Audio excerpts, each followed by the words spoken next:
right, here we are with another one. Ooh, it is a doozy. We had to do a two-parter on this one. And this was the new studio reveal from Jamie Kennedy. And take a look back at a couple of the streams ago where we talked in great detail about his studio choice, his decor choices, and whether it is necessary to be under so many lights. We don't need to see so much of you, please. No, we love Jamie Kennedy. Keep doing your thing. He's leveling up. He's investing in himself. Purchased a content home for content only purposes.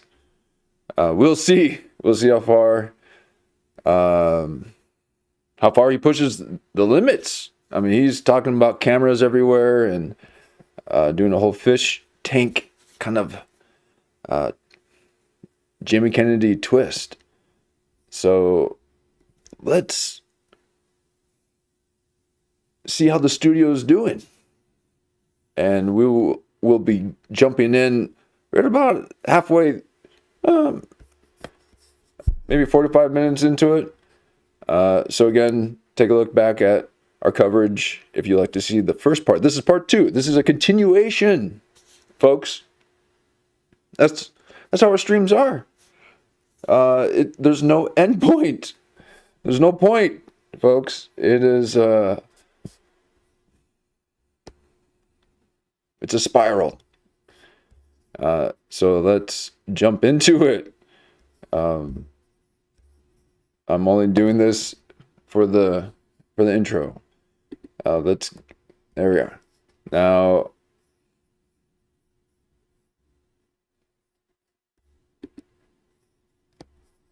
let's see where we left off.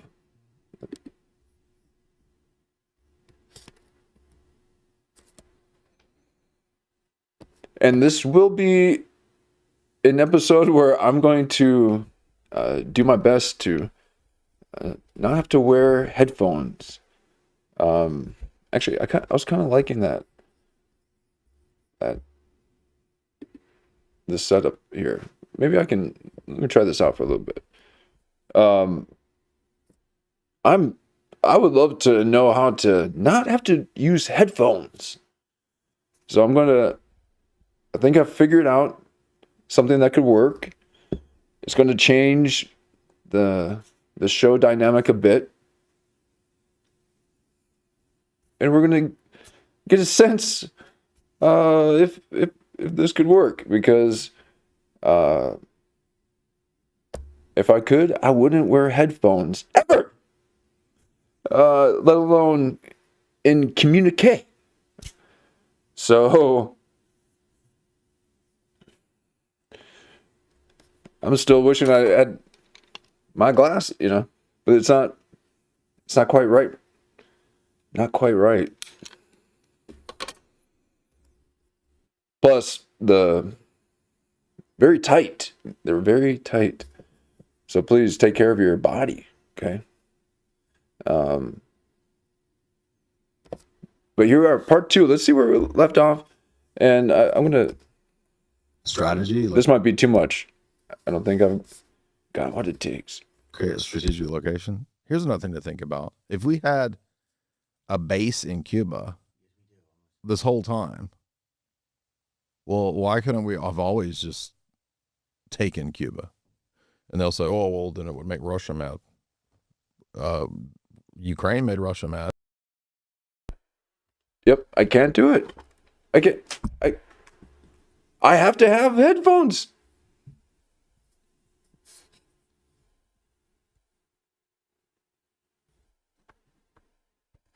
Wow. It changes that one camera setup. This camera setup right here changes everything. What I have to do in order to do this changes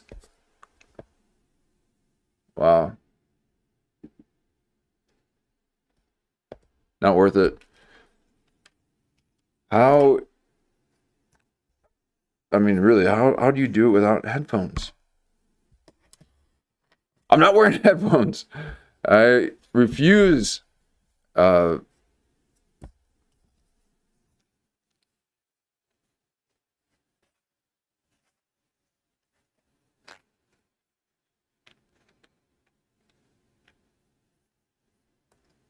wow.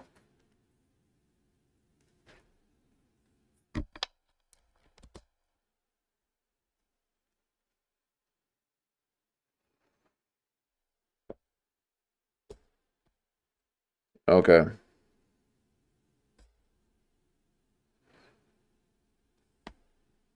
Right. Yeah, exactly. Folks, listen, we're not, um, I consider all you guys, uh, please, let's not.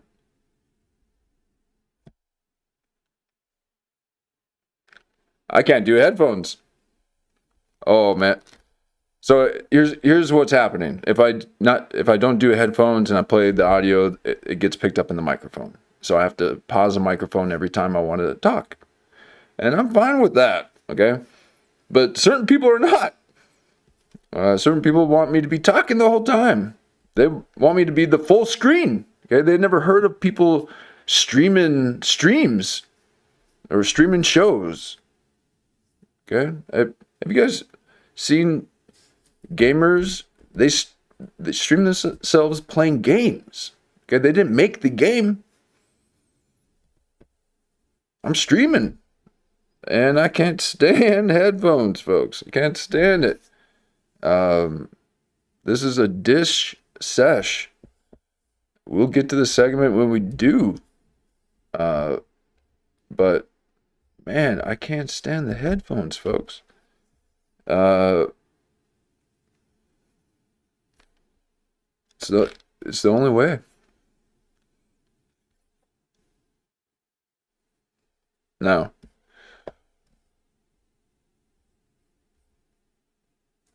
Where were we? Wow. So like, what's the logic behind?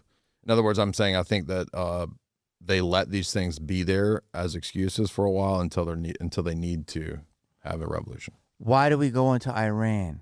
Long story short, I would say it's the repeat of 1953. It's the same strategy of color revolutions and taking out the Shah. I mean, taking out a Mossadegh and put the Shah in, and then he failed, and then they put British intelligence put the Ayatollah Kashani in, and then they made deals with the Ayatollah Khomeini.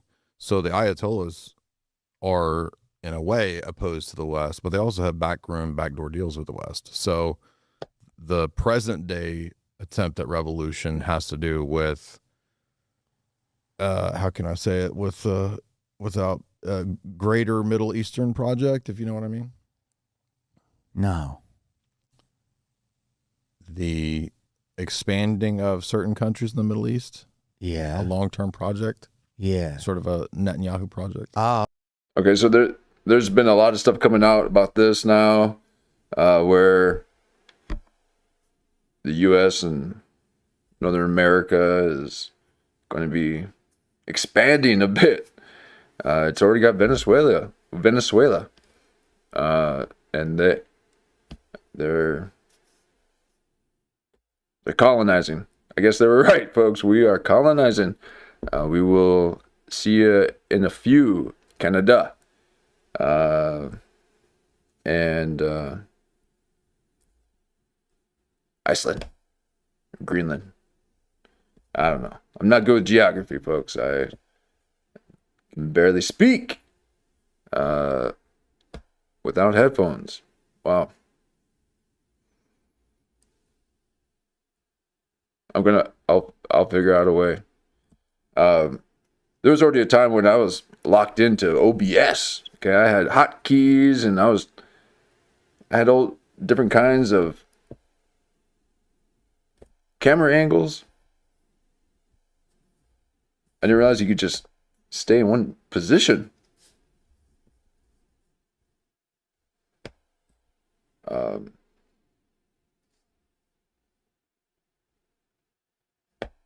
but I got to figure out a way without the headphones. Here we are. Okay.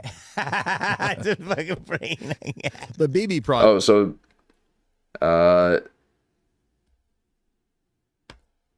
what video was it? I don't think I had a conspiracy. Was it conspiracy night? Professor Yang had a really good video about that. About the war that's going on, the strategy behind it, the people being reliant on Northern American oil, but all stuff that I don't pay much attention to. You should pay all your attention to this. Project. How about that? So wait, but do we go into Iran to help the people or take the oil? Ultimately, it's always been an oil thing because when they took out Mossadegh and put the Shah in, the CIA, under Operation Ajax, they were working literally for what would become BP. Will they use a nuke? I don't know. What do you think? Well, I was always told the aliens will not let the nukes happen. There's a wild clip from Netanyahu. So Jamie's kind of going a little. If you would like to change Iran, Jamie's kind of doing what I would do, because I'm like, whoa, this is getting too geopolitical. What about the aliens? The nuke thing, I think, is I feel like it's a bit beside the point.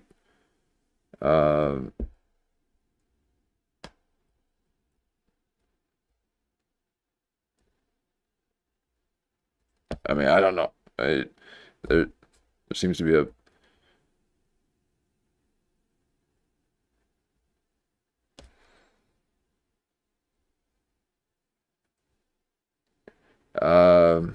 yeah. I don't know enough about it to say anything, so we'll just let them talk. 90210 into Iran. You seen that? It's a good impression. Thank you. He says cultural revolution through Hollywood would do better than actual revolution, which is, I thought that was a funny clip. So, but what about the nuke? I mean, I would imagine with Samson option and all that, they would have that as a last resort. Because they're saying that Israel's getting really hit hard. Yes. So Iron Dome seems to have not been as iron as they thought. So Jamie's gone full Downsy kid. I like iron with the nuke.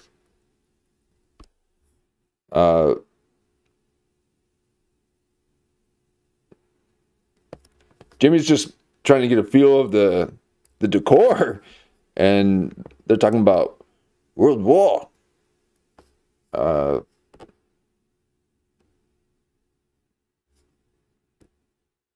Yeah, which is crazy because I've always heard that like Israel had the most premier defense, ever. But then October 7th also seems to have not gone as everyone expected. So there's so much convalescing now of things, and like, well, the Epstein files are real, right? They're not a distraction. No, some people say they're a distraction. Are you kidding? Like that would be the biggest.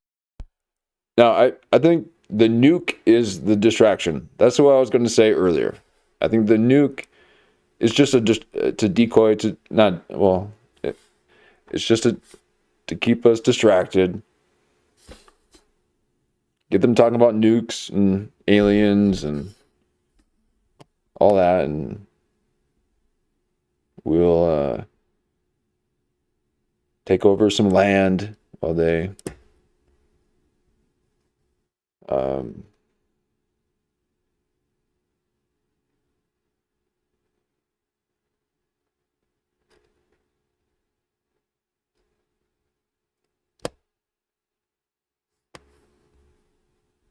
trying to include the chat here, but now I'm like further away from the monitor, and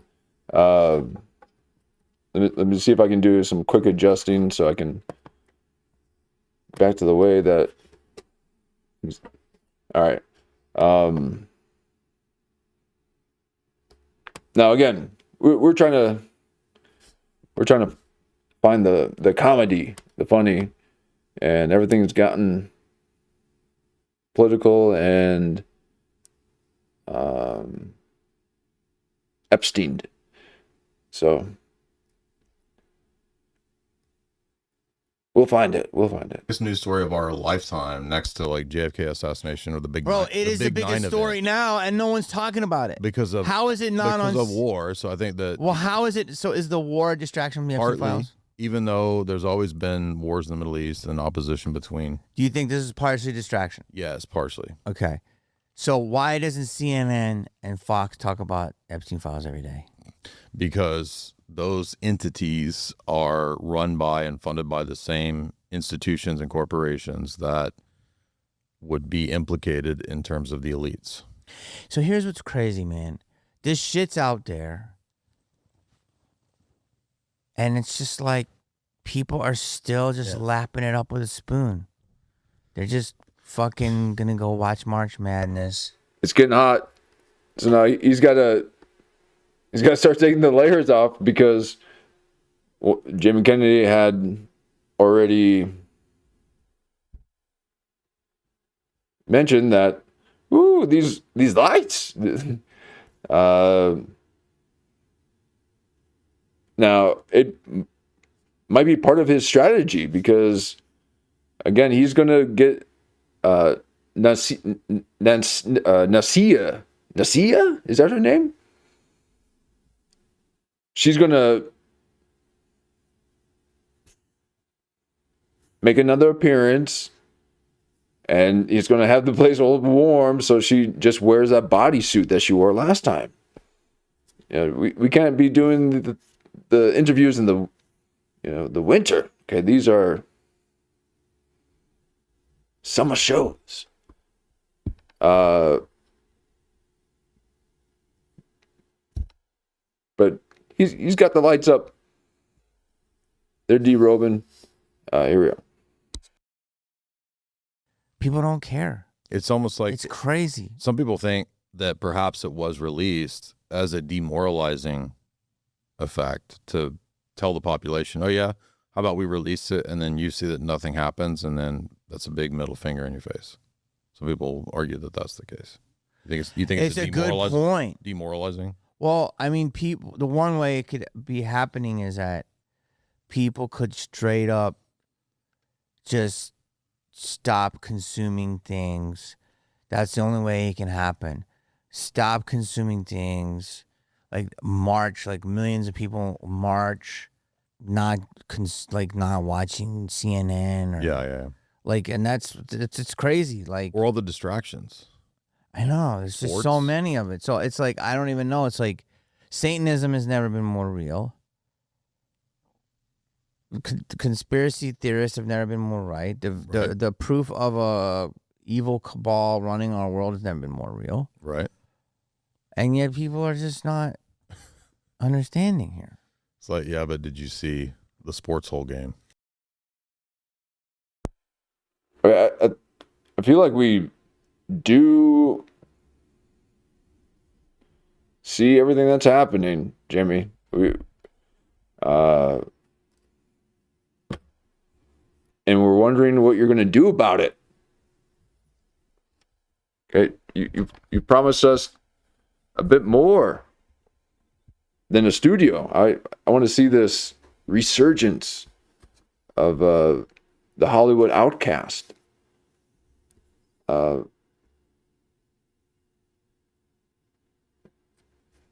We're witness to it all.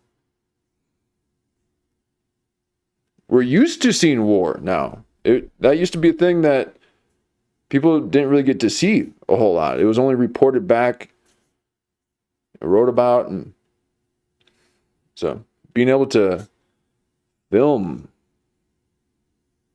war, you know, let's not get there. All right. So we're seeing it all.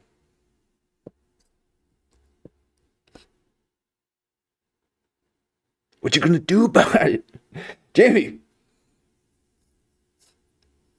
Now's your time. You got the new studio. You got the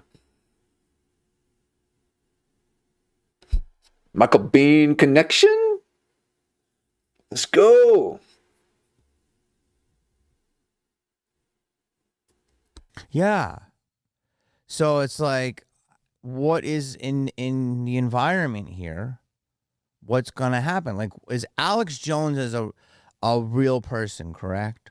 He is real. Like, he is Tangible. He is an actual fighter for truth, correct? Because there's always people saying he's a controlled op and all that stuff. Everything that Like, Alex... he seems very real to me. Right. I started listening to him in 2003. Mm-hmm. And over the years, I would hear him reference this or that book. And I'm a book nerd. So when I would hear him say something, I'd be like... Which book? Well, he would say, if you read something like, John P. Holden's The Eco Science. Unbelievable, folks. Unbelievable. Get Eco Science. Sure enough, it says... I'll hit you with my Alex later. It says we're going to drug the population in the food and in the water to depopulate. Okay, wow, that one's right. Then he says, hey, reads Zbigniew Brzezinski's book, Between Two Ages. He says, my dad worked for the Pentagon.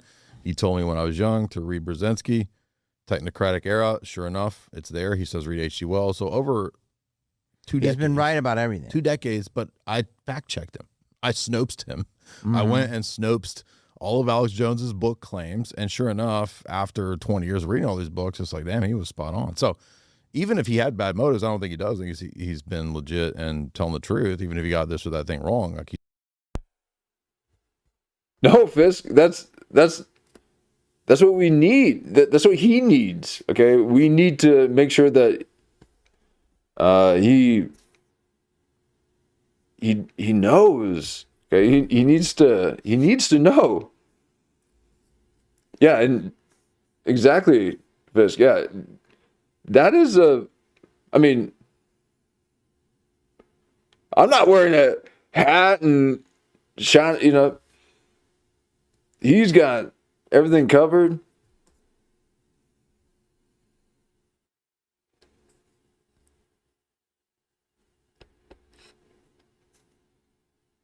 Kind of, maybe there's something there with the. You could be working for the government. Yes, most influencers are spooks or working for spooks. So now, okay, that's what you're seeing with Erica Kirk and Turning Point. That's what you're seeing.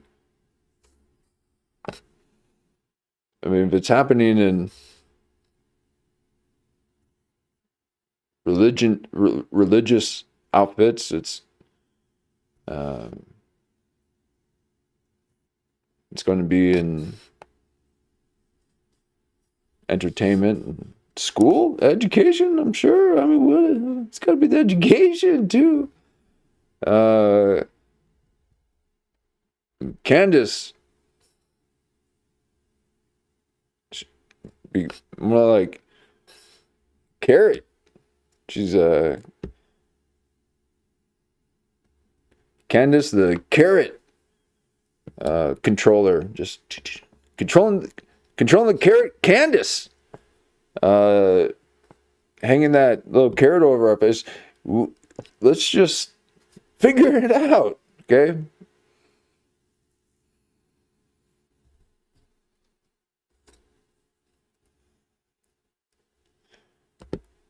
he's still sincere. Like all of this stuff, 95% of what he said is right. He was talking about Epstein. He was talking about Epstein 15 years ago. 100%. So no, he's spot on. So he's our lead truth teller, I think, along with David Icke. Oh.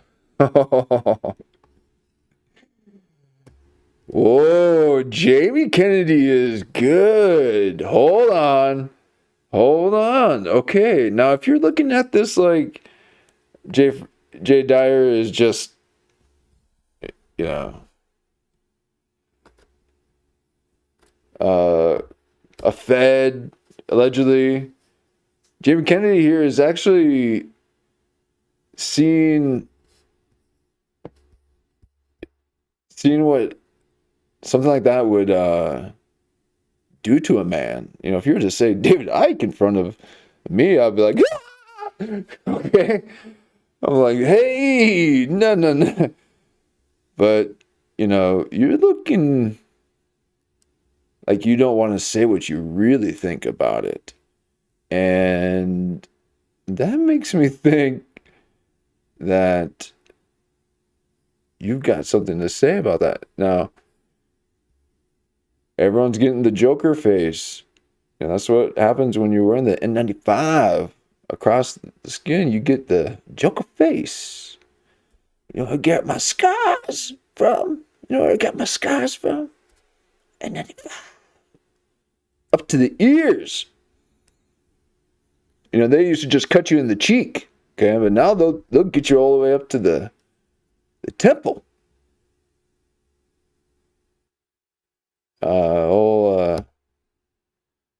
Ian Carroll's got one too. Woo, just right down the line. Just okay. So watch out for that, folks. You're scarring yourselves. Okay, I'm contorting my body in ways that one shouldn't, just to broadcast. Okay, just to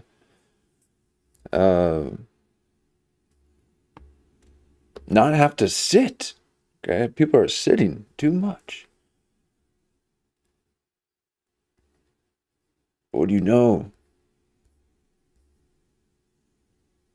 So Jamie Kennedy here might be testing them. This is a cognitive dissonance bell. He's wearing the bell hat. Okay, he is. Even got the collar up. He's trying to go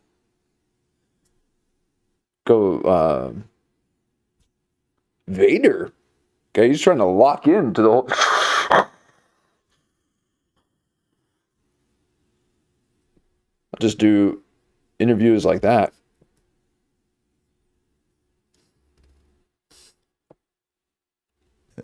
Cheetah Uri. The Cheetah Uri. Yeah. Do you agree with that? No, I don't even know Cheetah Uris. Now, David Icke's been doing, or at least I've seen a couple of David Icke interviews with the other guy, who I find more terrifying than David Icke. The guy who will just wear a white suit and like a blue tie, and the suit is silky.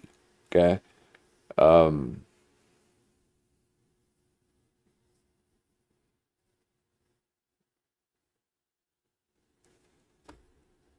Not me, okay? I don't wear silky suits. But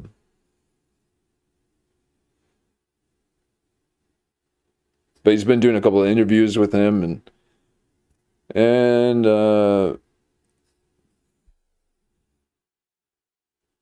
yeah, I would be more embarrassed if I said I watched the other guy that was interviewing him. Who is that guy? He's funny. You don't believe in David Icke? Well, I'm saying I'm making a joke about his Cheetah Uris, but he's talking about demons. So, in that sense, he's talking about the same kind of entities that you mentioned earlier. Well, don't you think AI is that partially? It could be that, yeah. It could morph into essentially that, yeah, without being real, like not being a real demonic thing. It could be mimicking or like demonic activity, yes. Yeah, I'm just saying that's like... I don't think AI itself is a demon, but it can be coded and programmed to be demonic, like in terms of being like Skynet, right? It can be like an anti-human Skynet. Well, some type of people thing. say you're summoning the demon with it. Well, that's what I'm saying. Like, I don't know about that, but You don't actually think there's demon in the coding, I wouldn't think so. but it could people be- do say that. But it could be coded to do demonic. Yeah, things. 100%. Yeah. I feel like some days. Okay, well, people think different. Hidden America, I'm a Ruka. I've got to say it both times every time. That's part of the whole thing with Hidden America. But he did a show that was talking about how the Cabal, the Tree of Life, was basically this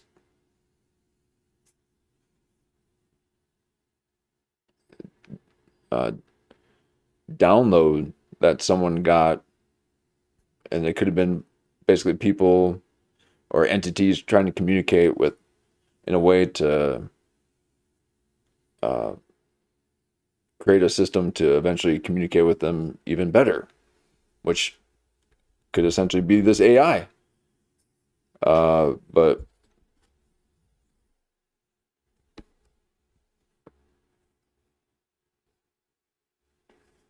pretty freaky stuff. Pretty freaky stuff. People are quitting.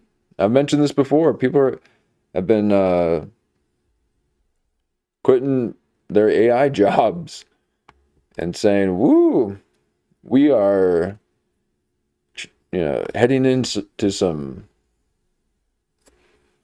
wild territory," and they didn't want to be a part of it.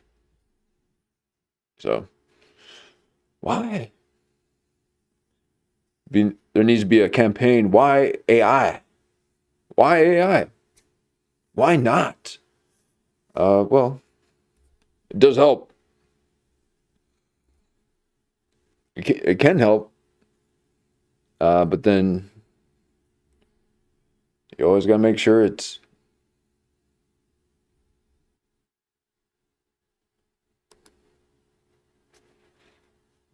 giving you right information, or that it could even keep going. But I think there's just like a computer, you can do all sorts of things with it and expand it, and so AI is that. Everyone's freaking out about AI, and as you should. It's going to be terrifying. But yeah, let's do the why AI. But it helps with summary, YouTube video summaries. It's great. Please don't take away my AI. I've already got my AI taken away from me from YouTube because I was talking about it too much. Put me back on the program. They took me off of AI summary because I think I was talking about AI summaries. Something's really going to pop off. And then other days, people are just trudging along. Yeah. I mean, it was like the Epstein thing was the biggest thing. And it's kind of like... And then like once there was Iran in the news. Yeah.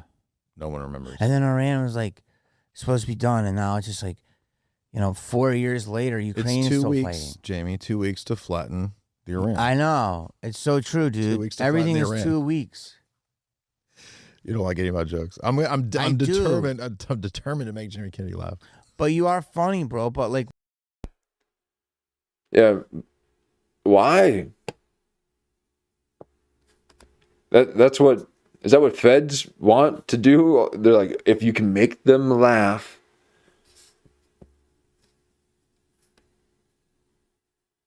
then you're in. I want to make people cry. Okay? I'm over this laughing shit. Okay, laughing's hack. I want you to cry. Jimmy Kennedy. But no, my chat, I want you to laugh. Woo! Why are you trying to make him laugh? Okay, that's that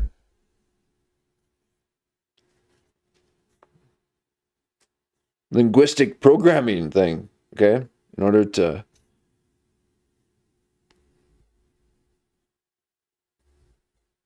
get them to be more susceptible to your lies, your false information.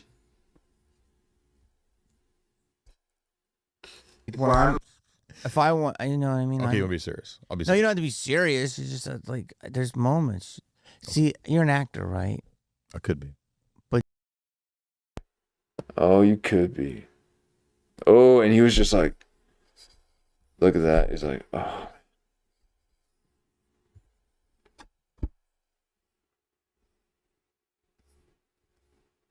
That one hurts. That one. He's like, I could be.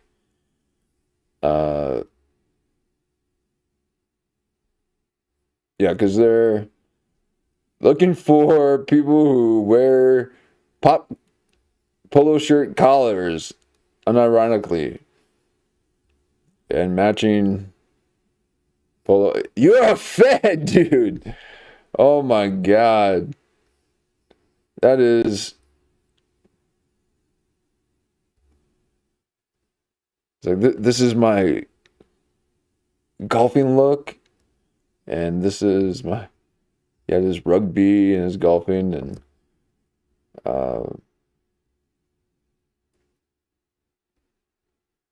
all edge, of course, but But do you know what the number one tenement of acting is? Read the room. Yes. So you will look at your partner. Okay. Acting is not acting. It's what? Reacting. Yes. 2 for 2. So I like your jokes. Okay. But I'm just slowly waking You're a little up. more I'm trying serious. to get like deep answers because you're Okay. smart, and We'll then do it. you're going into a David Icke impression. yeah, that, you know, Jamie Kennedy stepped out there and said the old David Icke, but we see what, you know, what's actually happened, Jamie. So it's okay. But yeah. Every podcast I'm on, I am personally. But don't you see me not talking about comedy anymore? You do- Comedy you do doesn't stand even up all the time. matter. You just stand up all the time. What do you mean it does matter? It does, but it doesn't. It's not important as opposed to finding what the truth is. Well, that's that's the true. most important thing. But you guys as comedians have been at the forefront of saying and joking about things that change the Overton window of society. What's the Overton mean? That's like good. what you can and can't say, what's not acceptable when that's why they had to go after comedy to shut it down through the censorship. Yes, very much Tim Dillon attire. That's, yes, exactly. Tim Dillon drip right there.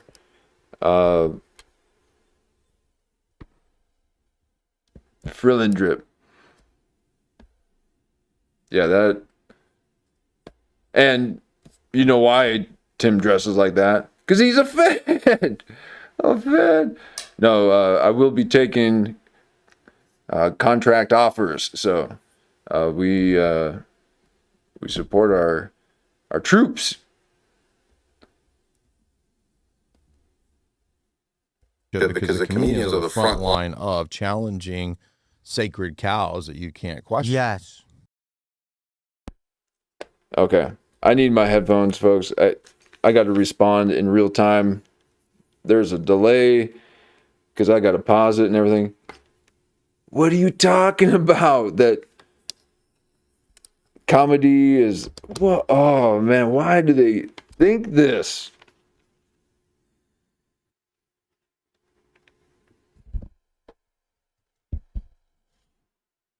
Why?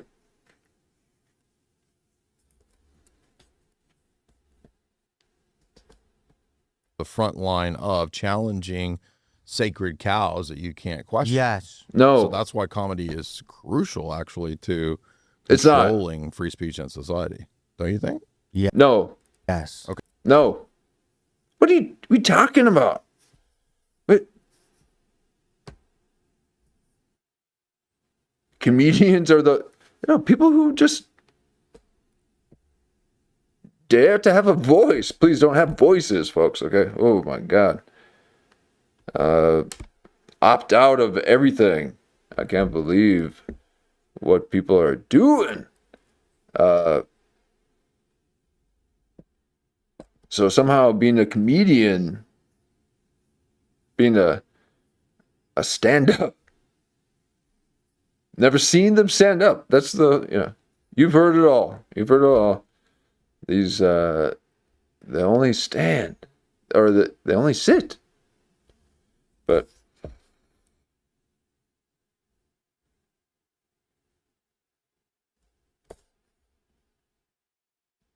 comedians are making change.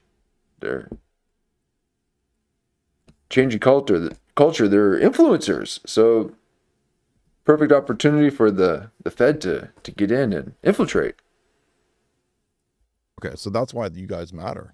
It is, but it's see, and that's why you guys matter to us. I mean, to the world.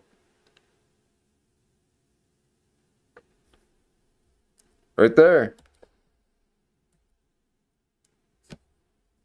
So that's why comedy is crucial, actually, to controlling free speech in society. Don't you? Controlling free speech in society. So, So he wants to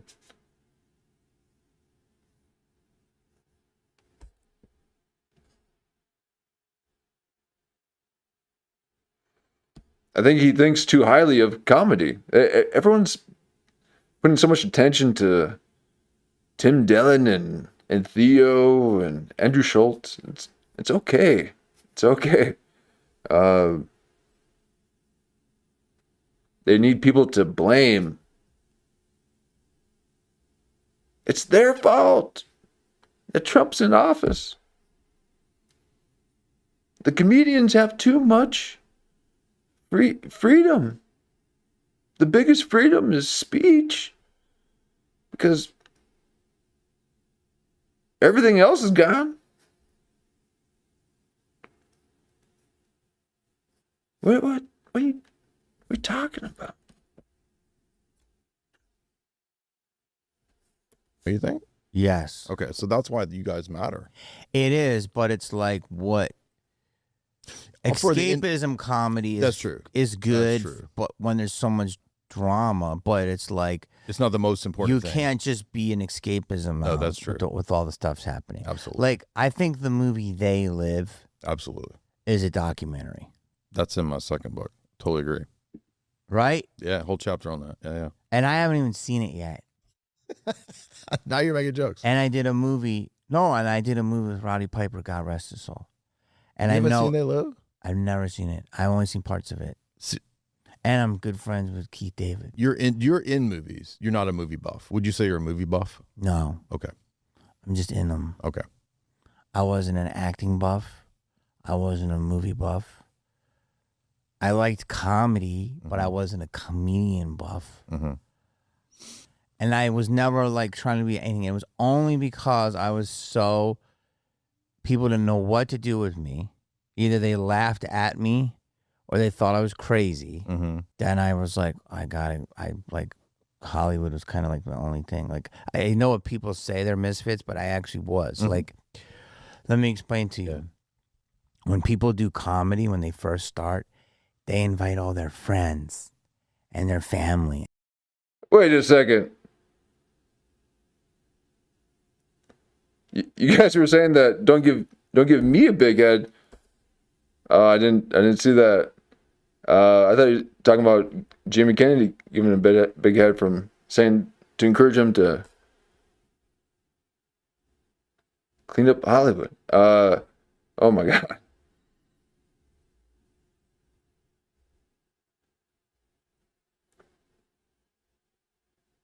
Folks, we are. And they're like, come watch me do comedy. Okay. when you do comedy, it's because you don't have any friends or support that wants you to do it. Oh, maybe he is a little drunk. Outcast. Yeah. So real comedian comedy pain forces you into it. And comedy is the Band-Aid. Okay. So then when George Carlin, which I used to watch, it's part of the infection. You think it's a Band-Aid, but it's the infection growing upon itself. You're like, hey, it self-heals. No. Have you seen the comedians, folks? You wouldn't want to be hanging out with these people. They're on stage because well,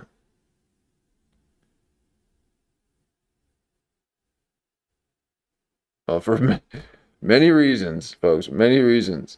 One of which is that they're 4'3", just like me. Okay, they want to be up higher. They like the height. Now,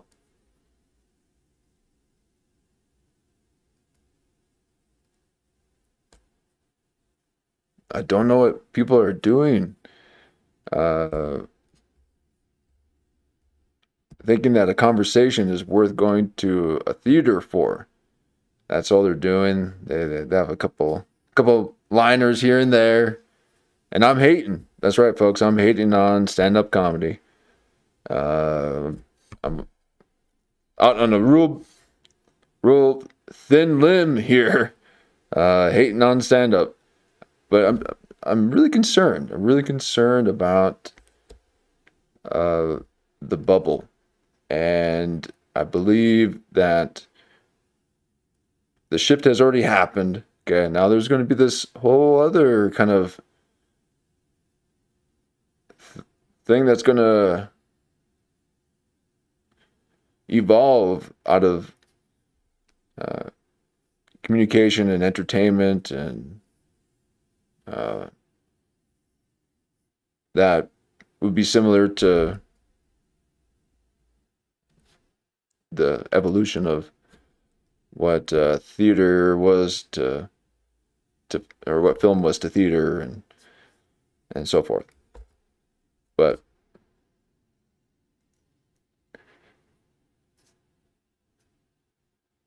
we should demand a lot more than just people going up on stage and talking for 15 minutes. It's really sad that we've gotten to this point. And some of them are funny. Some of them are funny.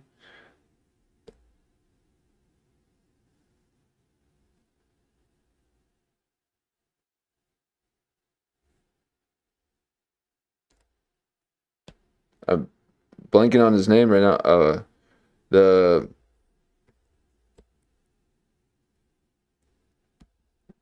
Kill Tony guy at the end.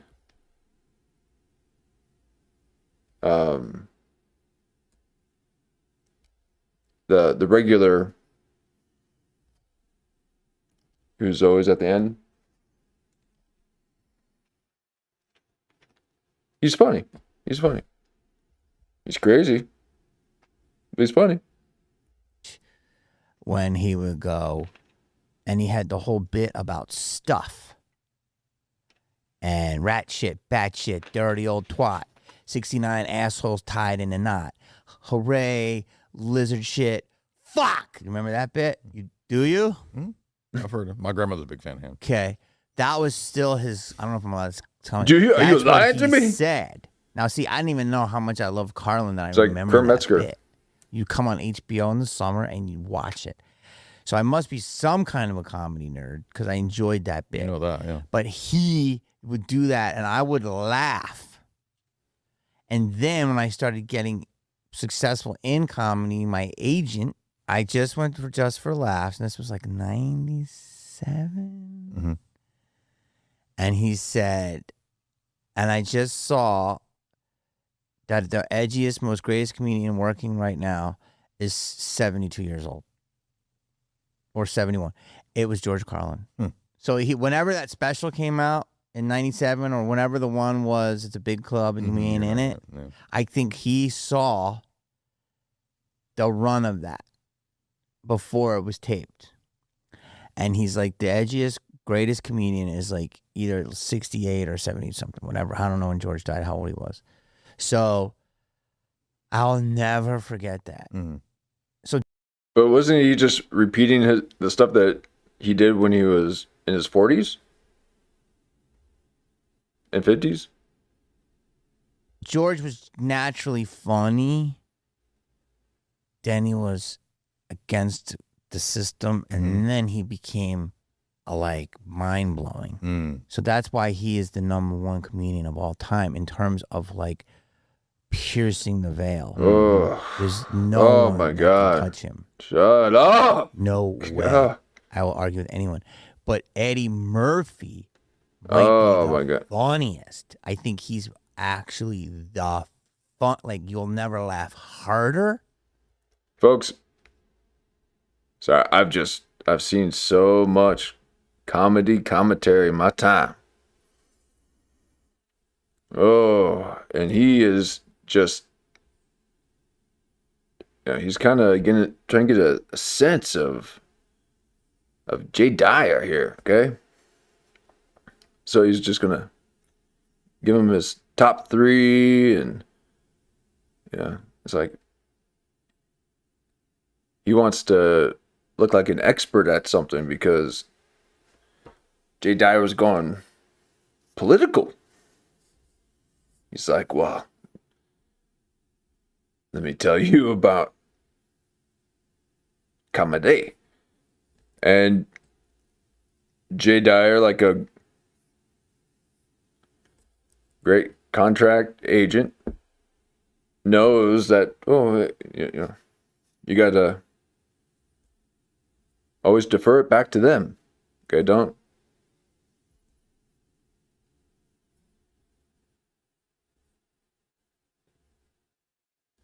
So he's like, but comedy though, huh? Yeah, but, forget the war and everything else. But comedy, these are the people that are really changing things, right? Yeah. You guys, right? No, not these people fighting for their lives, overthrowing governments. Don't.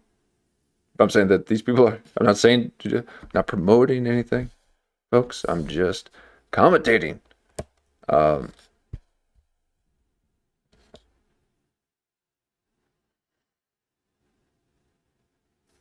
So, Jimmy Kennedy's hot takes on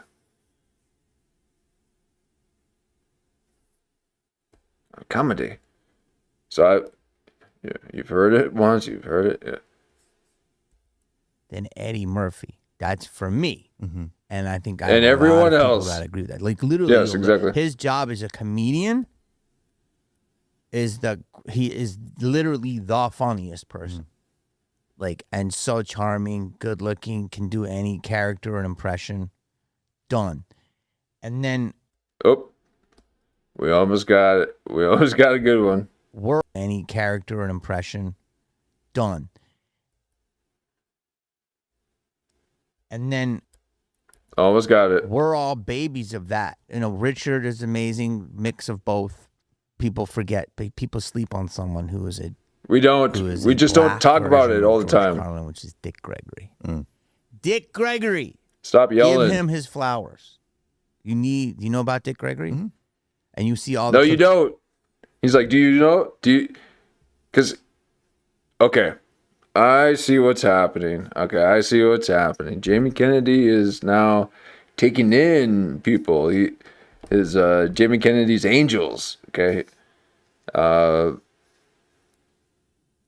P. Diddy did the making of a band.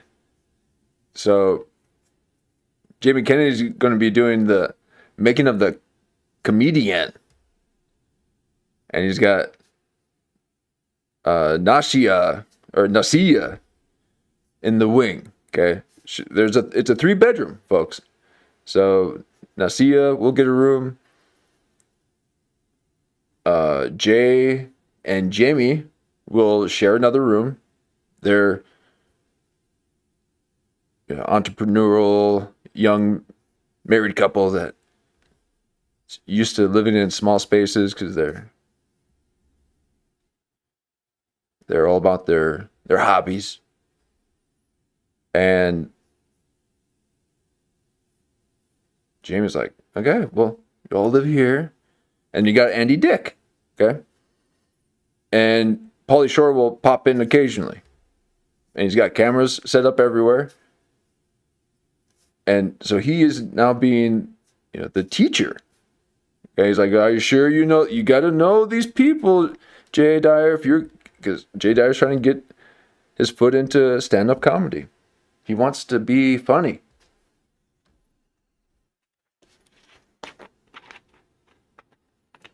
Now, anytime someone is wanting to be funny, you never are.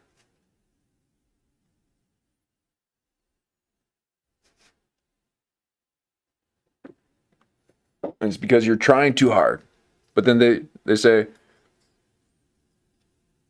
oh, the tryhards. Oh, everyone's just trying so hard. Well, that's different, okay? So, it's letting go, allowing the process to reveal itself within the minutia.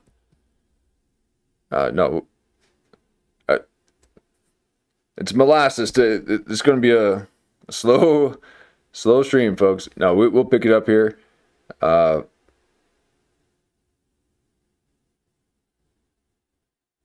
Jamie's he's getting a little bit of power now. And what happened? What happened was Michael Biehn really set him in his place. Okay, he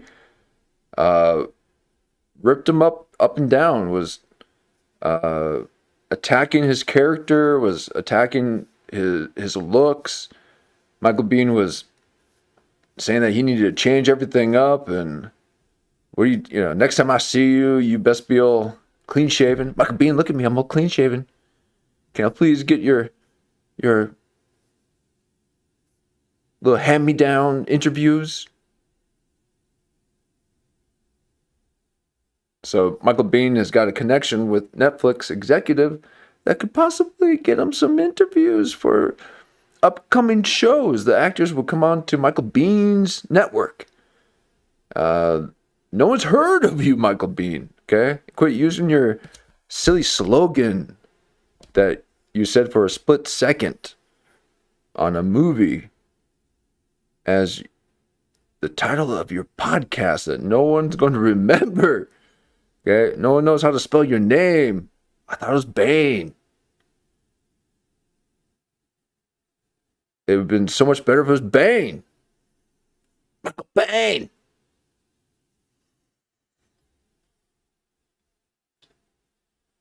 So you told Jamie Kennedy, I could possibly hook you up with some interviews, but you got to clean up your act. And now he's looking just like Michael Biehn. And now he's treating people just like Michael Biehn treated him.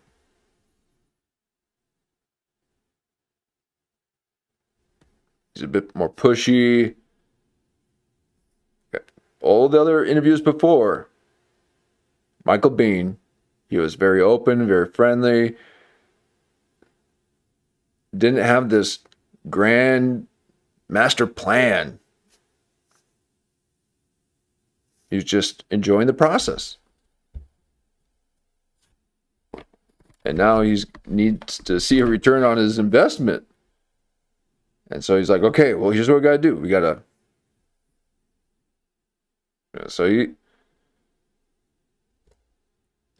However, this is very familiar territory for Jamie. Okay, Jamie Kennedy has produced his own shows and has been very much in the driver's seat of his passion pursuits. So because of this, I have a lot of admiration, and I believe that Jamie Kennedy can do something here, because he also wasn't at the major level where him doing a podcast would be a little awkward. Okay, it is a little bit awkward to see some of these actors right now do podcasts. But they can do whatever they want. But a lot of people know that the overexposure and seeing them on a smaller screen does not, or in the past has not helped with ticket sales to the theaters. Leonardo DiCaprio, among others, very rarely are on television. They want to make sure that they preserve the image for film.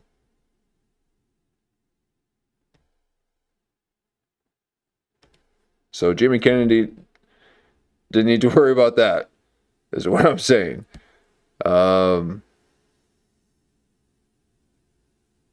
But he got to play the game and really see some projects through.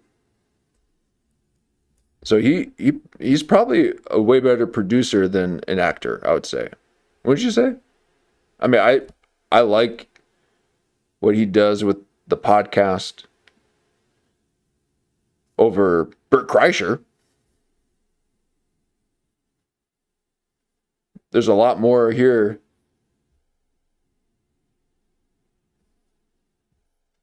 than they can produce. They all their stuff is all this melodrama, and prefabricated stories and all this.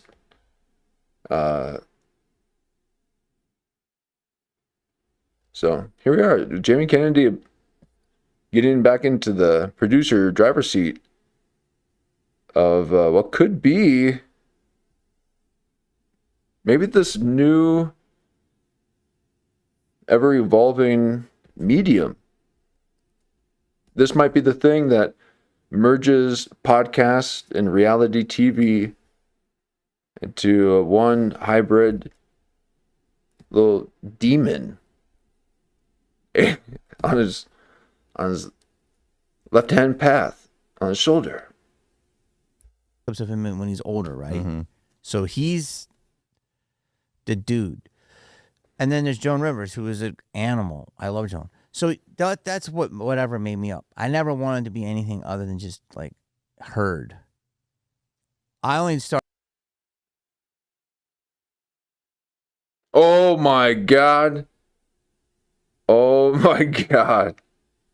Let me get out of the way, because I did not realize how accurate I really was when I said that he looks like Michael Biehn right now. And this is why. Because that's right, folks. Let me turn this around. I can't see behind me. Flip me around. Thank you. As you can see,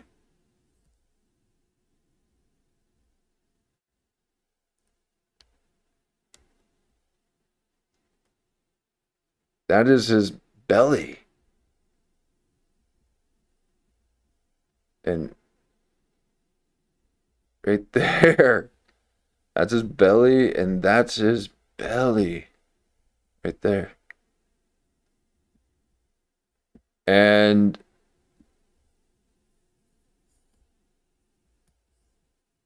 no wonder you have such poofy couches. It matches your essence. Whatever your furniture does when you sit on it, that shape is your shape. And it,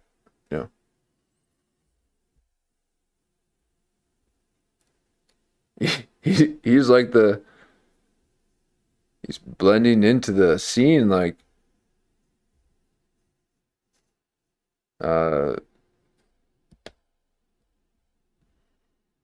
Stephen Colbert's snuff film that he had to send to the executives to try to get a TV show. You didn't have to come. He like allegedly.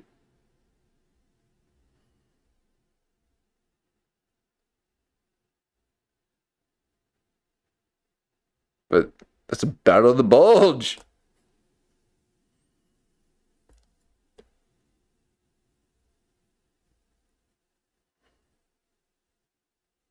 Okay. So what you doing? He's in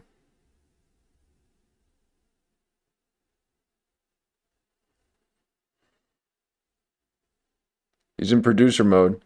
Well, and it seems that he's trying to get a little peek at the pillow. You want to peek at Jamie's pillow?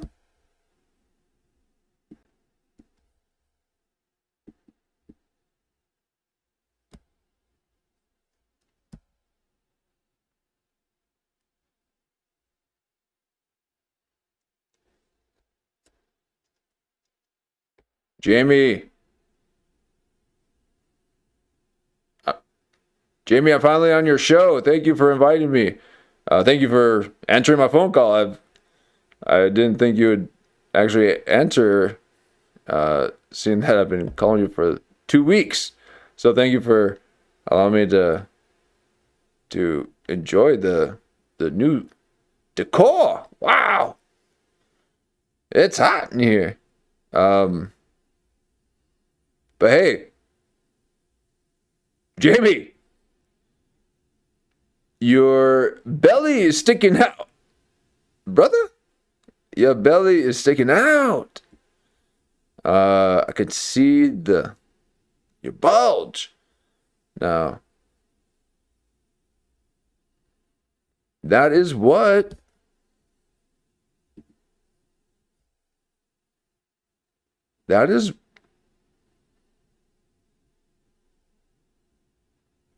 that's what Michael Biehn wants.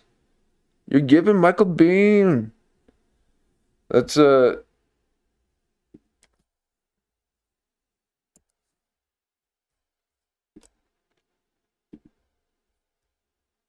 because if I play it, I'll get a strike because it's a music video. Right here.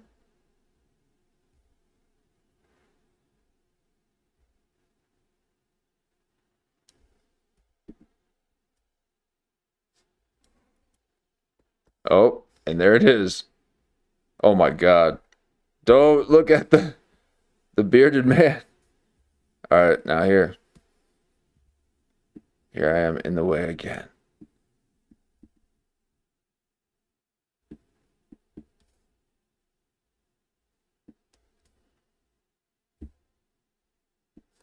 That's Michael Biehn, folks.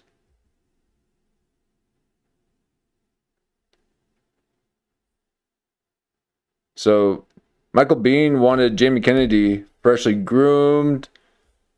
I mean, I feel like I've been binged, okay?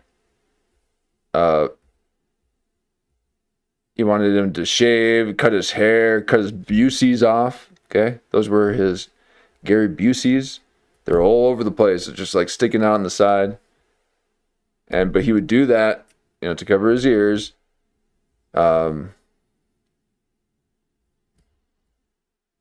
But Michael Biehn came on here with some athleisure. Okay, he had the pants with the tennis shoes and the Battle of the Bulge. And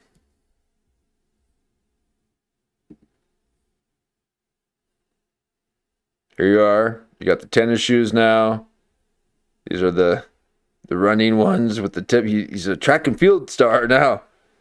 And got the cool Adidas. Yeah, this is the B-Rad, right? Everyone wanted the suit, like the Beastie Boys.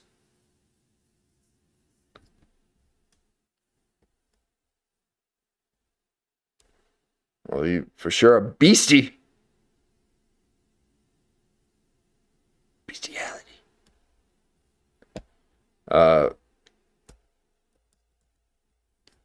right, well, here we are, folks. Let's Started get back podcasting to like so people can hear my true voice. Gotcha. True voice. And try to sell tickets. But comedy somehow became truthful. And there's a lot of people in the comedic community that will just put you in a box. Mm-hmm. I bet. You know, like they'll say, oh, I'll put you in my box right now. You're in my box. All right, one more time, folks. It works better when they were black. Putting you in a box.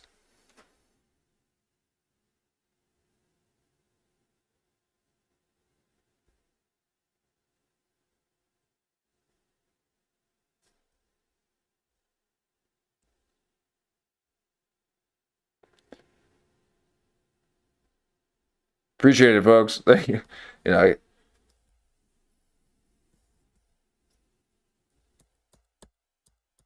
let me go back to my corner. Yep. I can do that too, JB. Huh? Put you in a box. There, I'll put you in a box. My lighting isn't set up for this angle. I did this real quick before the show. I'm like, oh, let me see it.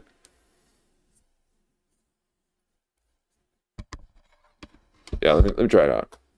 Podcast bros or this or that or another like Putting you in a box. Middle-aged white man in front of. Oh, let's back it up. I'm gonna see if this works again. It might have been that I didn't have the headphones. Oh god, these dreaded things. Truthful, and there's a lot of people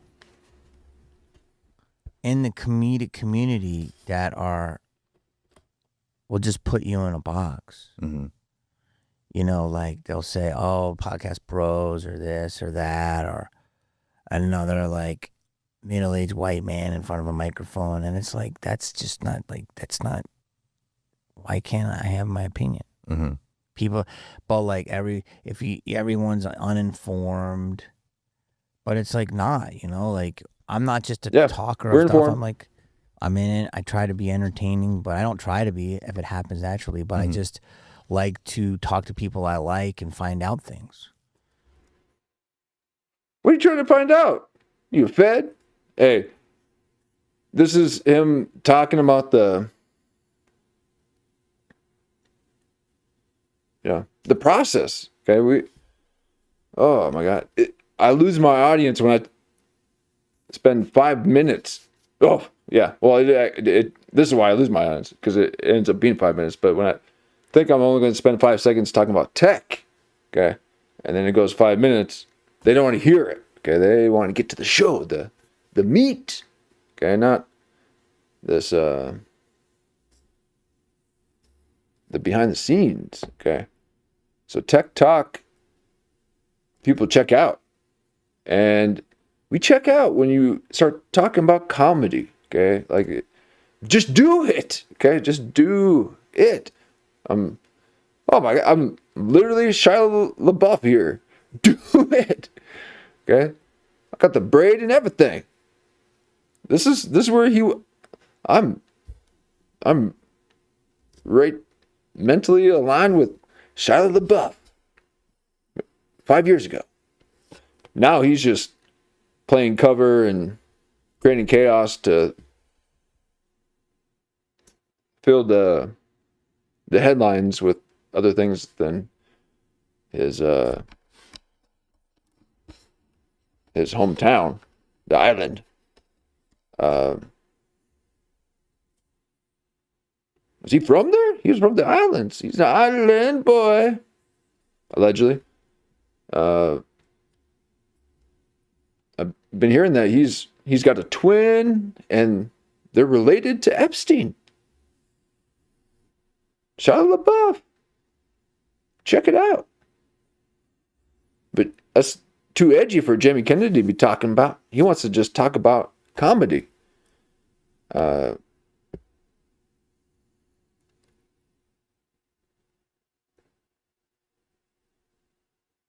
you get to sit there in your little comfy chair without a headphone? Shit. Please don't start developing accents just to express your true thoughts. Jumanji. So it's all just everything's different now. It's fun. I mean, don't you enjoy? I love doing this. 100%. But people will try to say that you shouldn't talk because you don't know enough. But like, I don't care what people say. I've learned a lot of stuff through podcasts, and I've tried it. And is all of it correct? No, but there's a lot more that's correct that they don't give the credit to. Dude, I've been able to speak to some of the smartest people out there and people I grew up watching like you. Like, this is... Oh, people I grew up like you. Actually, Jamie does like that. I do like the occasional compliment. I don't like that I blush. Okay, I blush easy, folks. But Jamie does like when people say, "I watched you as a child." Why do you got a children audience, Jamie? No one's allowed in here unless you're, yeah. Apparently that I'm at the ripe age of 60. the 60s likes the slow, the long form. No, we got too broad of a. No, we got that sweet spot. Apparently, everybody wants that little pocket of people, and I appreciate you guys checking us out. Now, apparently, according to the analytics, not many of you who watch this the first time come back. They don't come back, and I could tell. I mean, I know why. Okay, I know why, and we are working on that. We are working on all the things that you're like, why is he doing? Why isn't he? And how come it's? We know. It's just 3 months into it, folks. All right. They sent me out to too many people. And now that I said that a couple of weeks ago, now they're not sending me out to a single soul. No, I like to keep it tight, niche. The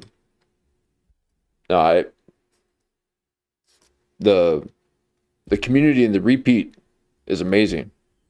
And so I very much appreciate you guys coming out and hanging out during the live. I think the lives. So I did a clip. Okay, I did a clip today. It confused people. I know. people thought it was me going live in the morning, which that does sound catchy. But you need me heavily sedated, okay? I got too much energy during the day. When the sun's up, I'm just,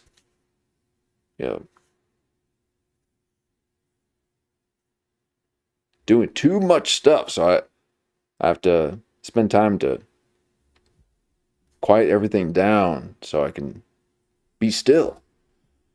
No, I don't move around or anything. I'm not hyper like that. But let's get back to this. What were we even talking about? Dream come true. So like, of Yes, course- but you get facts that I wouldn't normally get. yeah, no, I mean, you get to talk to, like you said, like high tier people, and what's better than that? And educated. Like Yeah, you educate me, and you're not known. Yes, and Shai, and thank you for saying that, because the big thing too is people cover everything else. Okay, I'll let them cover the current events, the news, the war. We will do this, and this is to kind of get away from that. And I was doing the same thing with Epstein files for as long as I could, along with the riots and ICE thing, and anything political I don't pursue. It's only like a peripheral coverage based off of what people are discussing, and a lot of it is because I spend most of my day looking at everything that's going on, and I too want to break. And it's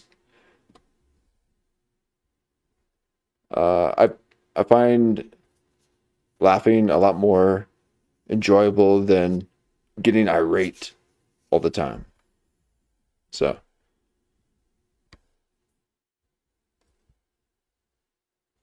but I do think that people getting irate is pretty funny.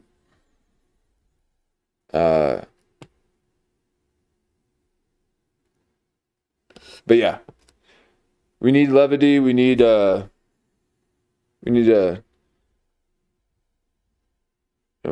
artist to shine. We need music, things that elevate the soul and consciousness. Anytime I'm looking through Instagram, it locks you in. It's very entertaining. But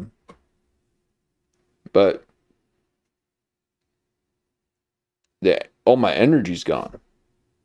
So it's all down, But when I'm walking around, moving around, I've got great energy. I feel good.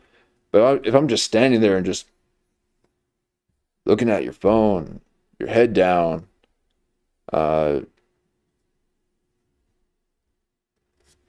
you're in a very submissive state, and you're more easily susceptible to suggestion and predators, prey. If you're not upright but you're like,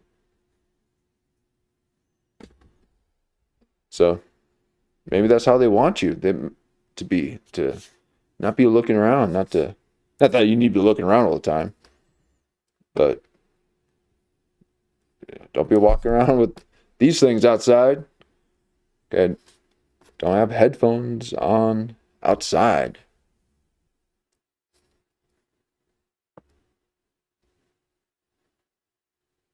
Oh, these can't keep it warm. They can get really hot. I got the cooling one, the ones with the. Oh, Lost another. Tech talk. Just because you're not known doesn't mean you're not educated. Do you know what I'm saying? Did we talk about sexionage? No, I just told Kyle what I've been studying lately and what. Tell me what that is. Well, I think I know what it is. Well, it's weird because I read a bunch of books on this, and I read Whitney Webb's book, same publisher as me. Is she the most informed person? Well, she's the most probably informed on Epstein, but I think there's other areas I think she and I would have big disagreements, but I think she's more of a left-minded person, but she has a lot of information and a really good book on Epstein. So that's classic if anybody wants to read that. It's the volume 2 of One Nation Under Blackmail. But before I read her book, I had read separately several texts on like how intelligence agencies and cults trap people with sexual blackmail. And it was just weird because I'd done these lectures last year on my YouTube channel, and then all this Epstein stuff comes out. And then I read Whitney's book right before that came out. And so it was like all coalescing to be like, this is how the world really runs. And people don't even realize it, right? Like this is insider info in the sense that people don't read history books. They don't read military, warfare type books, but it's part of warfare. For example, there was this Japanese dude named Kenji Doihara 100 years ago, right, when Japan was going to war with China, and he got this idea to set up a whole network of brothels throughout China, sell them opium, even before British opium stuff, right, and get all the hoes, the 3 foes, to be essentially spies and intelligence operatives. So he pioneered this in the modern era way before Epstein. So this is like... Let me comment on what Sure. he's saying. Yes, thank you, Jamie, because I'm like, hello, you just said it. Oh, and he's like, oh.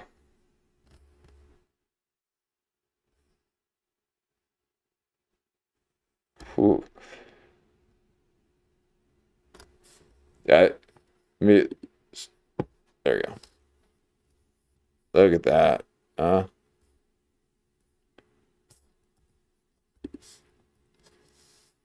Oh, he's like, give me the signal.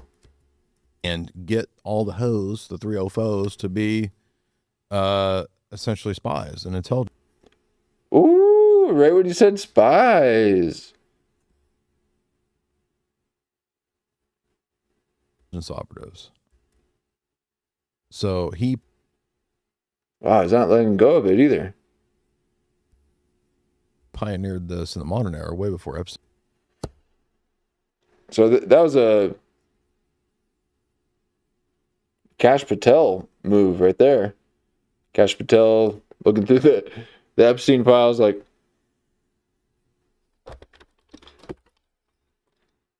he's like,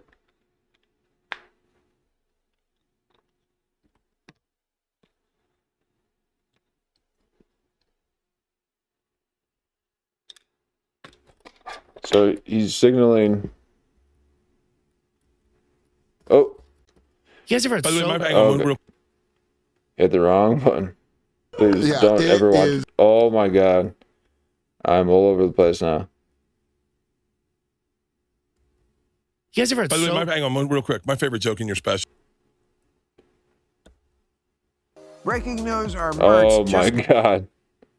Sorry, folks. I've you guys hit ever the had wrong button. You guys ever had Oh my God. There it is. Yeah. Until they need to have a revolution. Why do we go into Iran? Long story short, I would say it's the repeat of 1953. All right, let me jump ahead where we were here.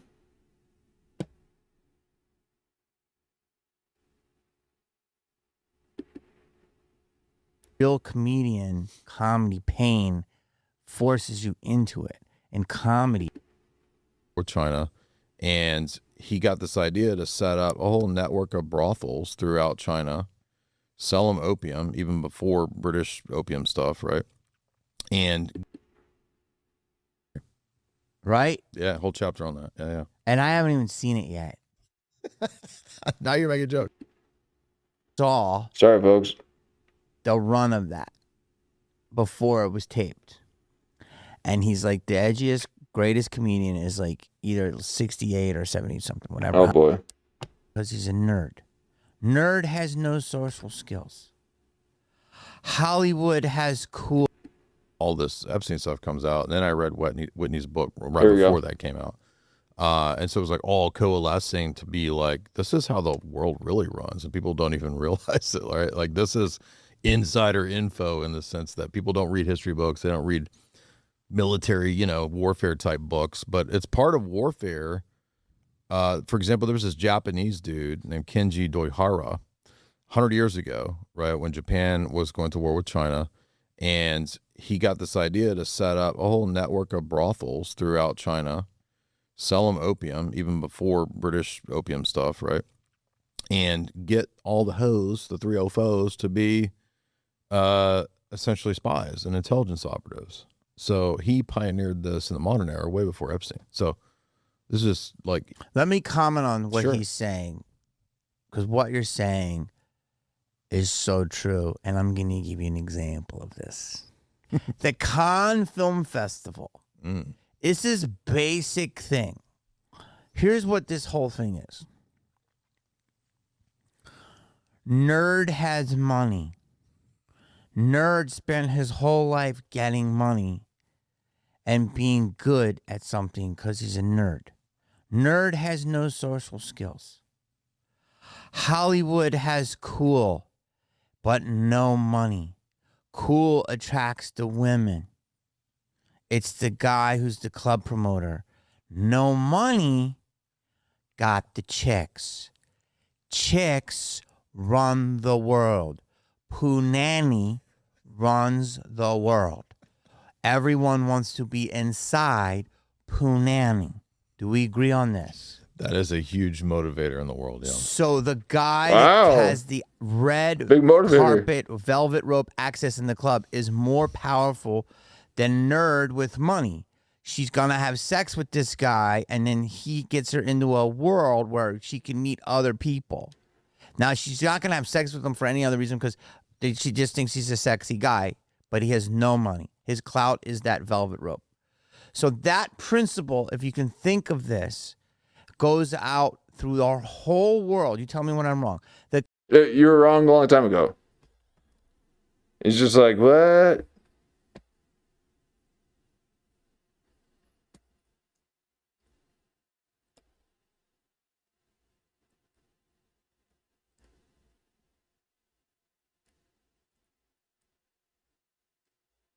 Think of this goes out through our whole world. You tell me when I'm wrong. The Cannes Film Festival is I mean, rich guys who want to get into Hollywood, who buy their way in. Okay, the studios don't like to spend their own money. Some are studio finance projects, but a lot of them are nerds. have you guys? I've been on YouTube watching some of the movies that are out there, which apparently is a great placeholder for all these direct to DVD movies.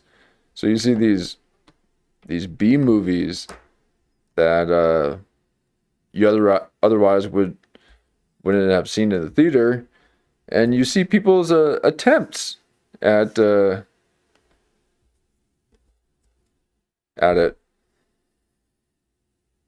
It's pretty fun.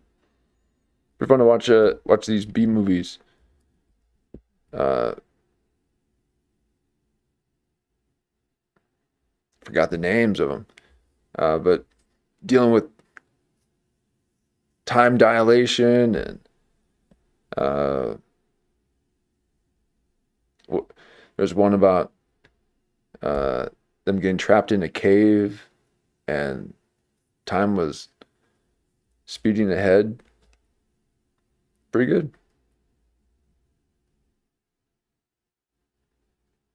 Very, very B movie.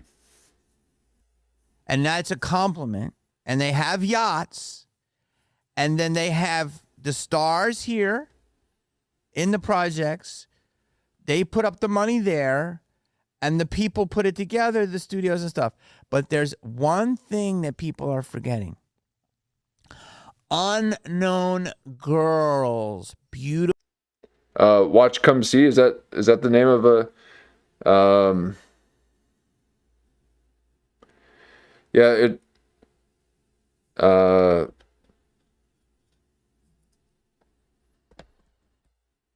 there's the new one with the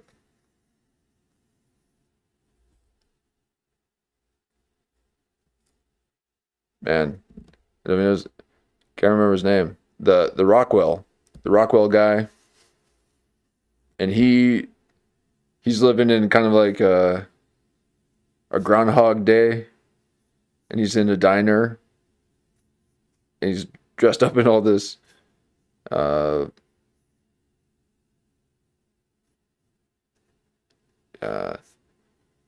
homeless man kind of genius kind of look, and he's saying that he's been here, he's done this 800 times or 1,000 times. So that's another one too. I'm liking these parallel universes and time warps, and wormholes, and CERN causing some kind of tear in the fabric of time.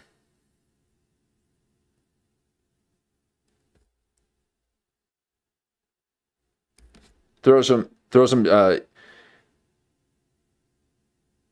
hieroglyphs in ancient Egypt, gateways, and oh yeah, now I mean that's why we're going to war in Iran. They discovered another gateway, and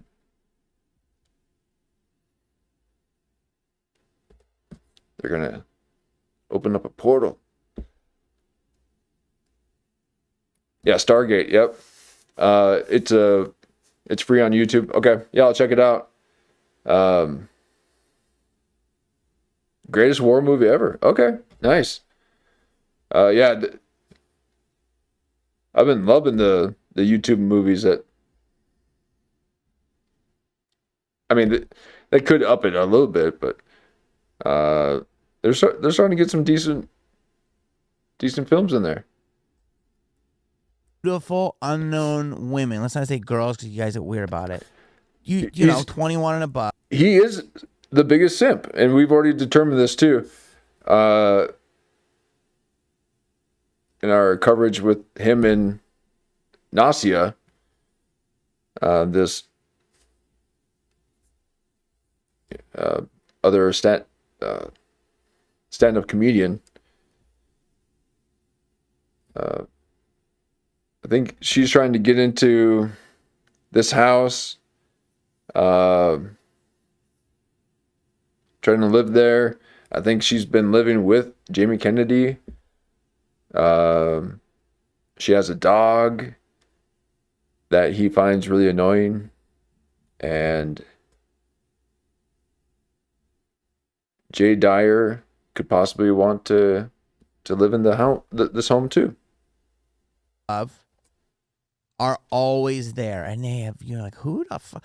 Listen, I used to date a woman who traveled in a circle of a lot of beautiful women, and I'm like, why are you going to this festival? She's like, oh, I just like to go. I love her, but it's like she had nothing going on there. She was never in any of the movies. But there was a lot of rich men, and she end up. This is what happens. So all of that, what you're saying, goes across the same thing. I'm not going to tell you who, but I was with a very high-tech person 20 years ago. And the minute we hung out, we were put together by somebody 20 years ago. And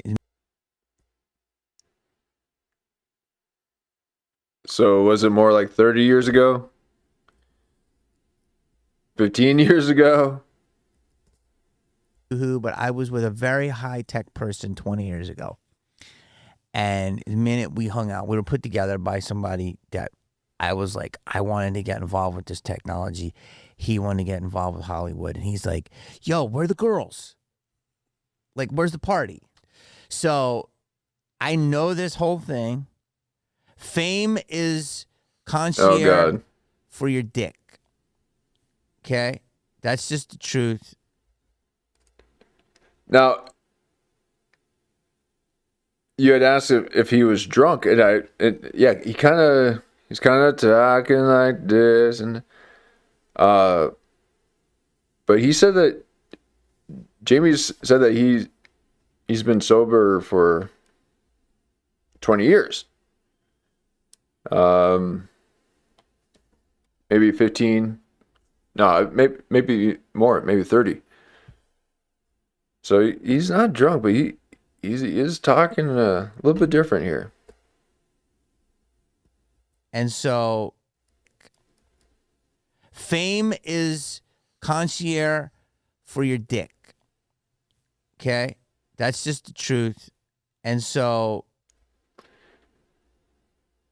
Now, I wonder if Jamie Kennedy thinks that he has reached that kind of fame, and so he is letting people know or maybe he's repeating what Nasia has been telling him or something. I don't know where he's getting this information from. And he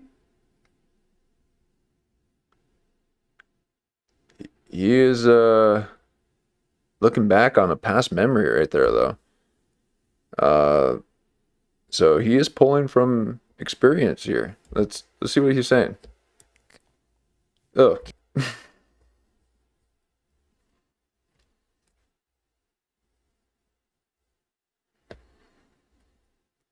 So he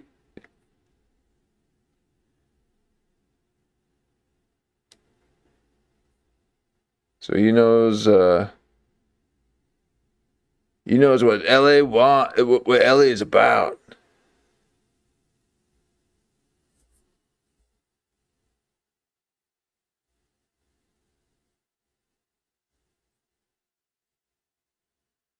fame is concierge for your dick. Okay? That's just the truth. And so people are more attracted to that. They love the money. So when you're saying this stuff, this is Hollywood 101. It's everything. Yeah, I think you would immediately understand and vibe with what I'm saying from what most people. But it Especially if you go see these older movies, like or even just 10 years ago, maybe 20 years ago. It's like they're hugging and kissing each other and stuff. And they got a leg up and like making out, and like, what? How come they're not,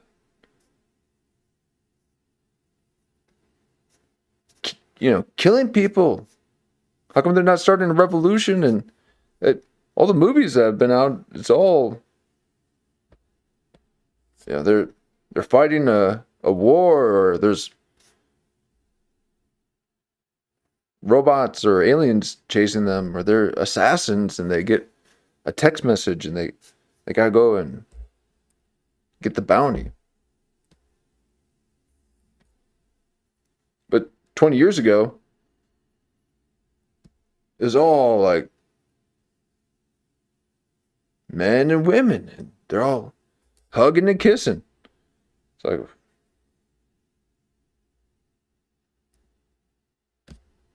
not in today's society. Gee, what a...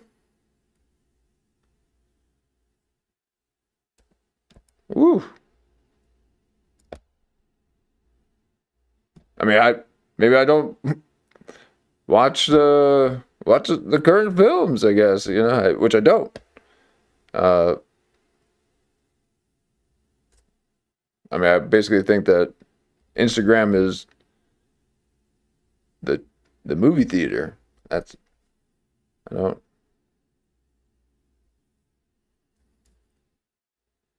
Instagram is my movie theater. I don't need to go see the movie theater. I see them talking about the movie. Doesn't mean it has to start that. It doesn't mean it's sexploitation, but there are a lot of people that probably are doing nefarious things. Right. But sexpionage. As he took a massive sip. There are a lot of people that probably are doing nefarious things. Right. But sexpionage specifically is when powerful entities such as nation state actors or global crime syndicate people figure out people's proclivities to then manipulate them, pushing on that weak point, right? So if a person has a proclivity. And are you looking for Jamie Kennedy's proclivity? What are you going to do to his proclivity? Manipulate them, pushing on that weak point, right? So to then manipulate them, pushing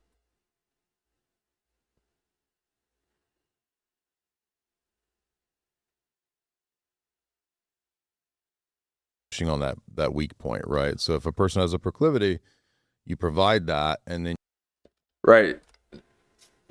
So he's basically talking his method right now. This is what agents do. They find the proclivity. Jamie's is stand-up comedy. So he's like, yeah, comedians, you know, they have such sway in the culture, and I mean, right? You're very important. and you've entrapped them. And so it was just crazy to read all of that. And So he's buttering you up. people figure out people's proclivities to then manipulate them, pushing on that weak point, right? So if a person has a proclivity, you provide that, and then you've entrapped them. And so it was just crazy to read all of that and then read Whitney's book, and then Epstein stuff comes out. And it's like 100% confirmation of all that, even beyond just nation state actors. We're talking about international crime syndicates doing this stuff. So which is part of it. That's a huge piece of the puzzle. That's what I'm trying to say. Oh, maybe it's medication. Yeah.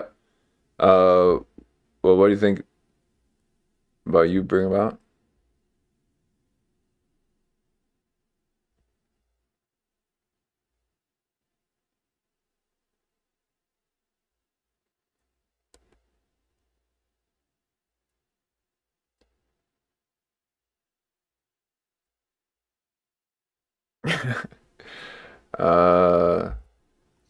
Yeah, so let me ask you. So they used to shoot a lot of movies in Prague. Mm. Now, Prague is an Eastern Bloc. That's its own thing, whatever you want to consider that. But I consider that intense part of the world. No, they didn't used to. Okay, that was just Tom Cruise using his influence. Okay. You got to film Mission Impossible 1 and kill off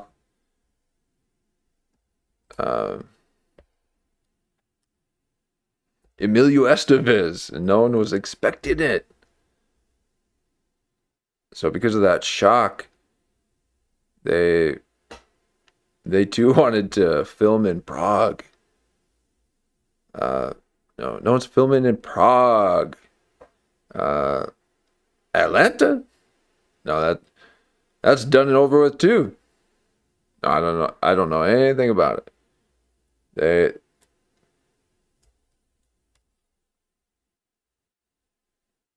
Okay. Now, they said it was cheap. It's all over the place now. Okay. There's a lot of women in Prague. Mm-hmm. So if you're doing a movie in Prague, you should probably not hook up. And if you do, you have to make sure it's just a normal hookup. You're working all week on a movie and you meet some beautiful woman and you guys are hanging out. You should probably check all IDs and all this stuff.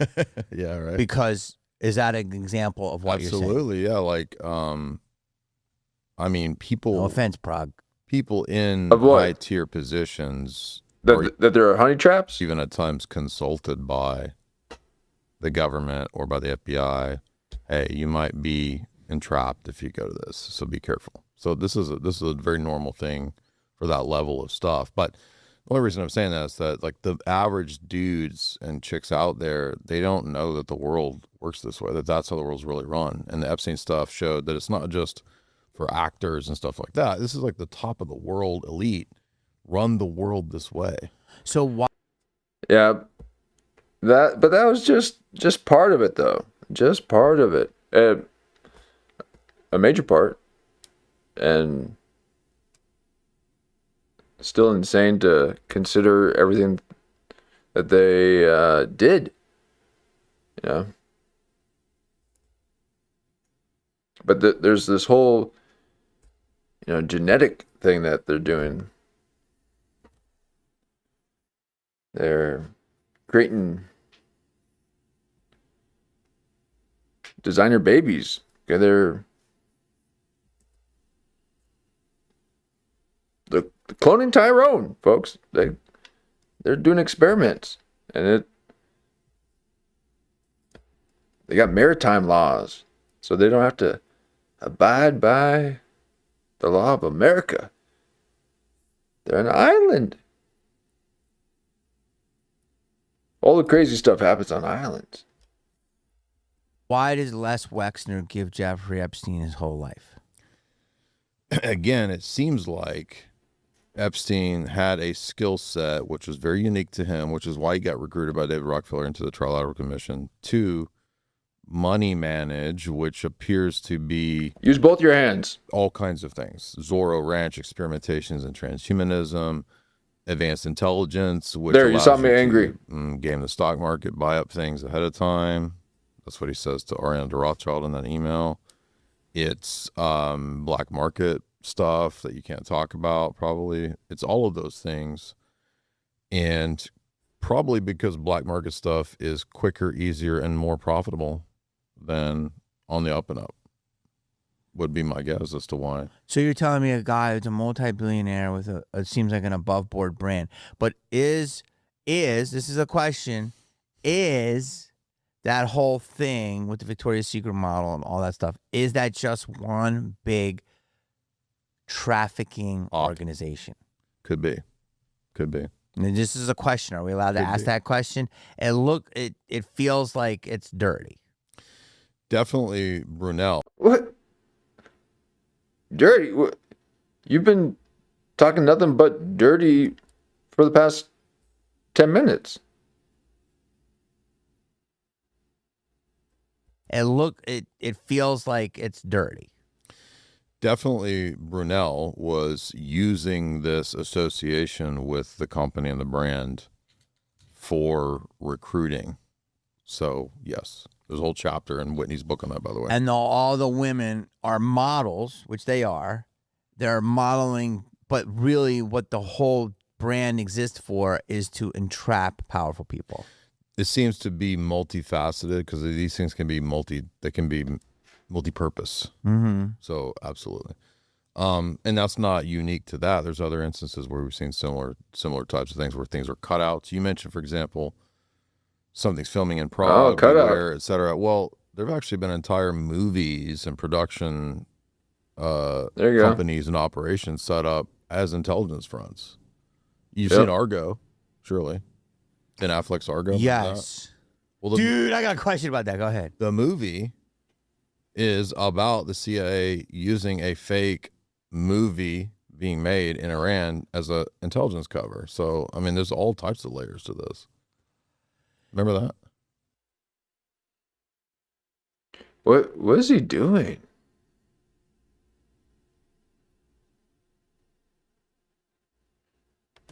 Is he hiding a hickey? Cover. So, I mean, there's all types of layers to this. No, remember that? It's like tucking it. He's hiding his ears. Dude. Affleck just sold his company conveniently for $600 million. Whoa. So my question is, come on, man. Everyone at the top since I've talked to you, and I believe this, is control. Do you agree with that? It seems like even if they're Do you not, believe there's one star in movies that doesn't have they're not somewhat controlled? I'm not saying they're compromised. well, you don't have to be compromised Yes. to be controlled. Yeah, exactly. So, but there's, I think, understanding of to go up, like certain things have to be understood. Like, and I'm in Hollywood more than you, I mean, and I've never seen it, Yeah, you sure? and I think that's why I hit a certain level. And like people have told me this, it's like they can fill you out, and it's like you're not down for something. if you're not down for, But like I've never had any official offers, but maybe there's been some sly combos that I didn't pick up on. But my question is, yeah. like if you look, I'm not gonna. I mean, The Rocks. Well, like in the case of say Ben Affleck, I don't think like he doesn't have to immediately be involved in anything nefarious the way that seems to work. No, I don't want to say that word. No, I know, but like, so what happens is like, okay, you make these movies with the CIA. The movies You're making a movie with the CIA openly. That's not a conspiracy theory. It's open. I know, so that means he was chosen. So you're essentially functioning kind of like An arm of the CIA. There you So go. it's not fair. But that's not fair. It's just like, here, we're going to use you to make this movie. As opposed to like, hey, here's a great script. yeah, Do you know what I'm saying? Like every movie I made, it just was a great script. right. Or a project that I made, or I raised the money, or I got the studio to agree with it. Right. So even more reason for them to make film production way too costly and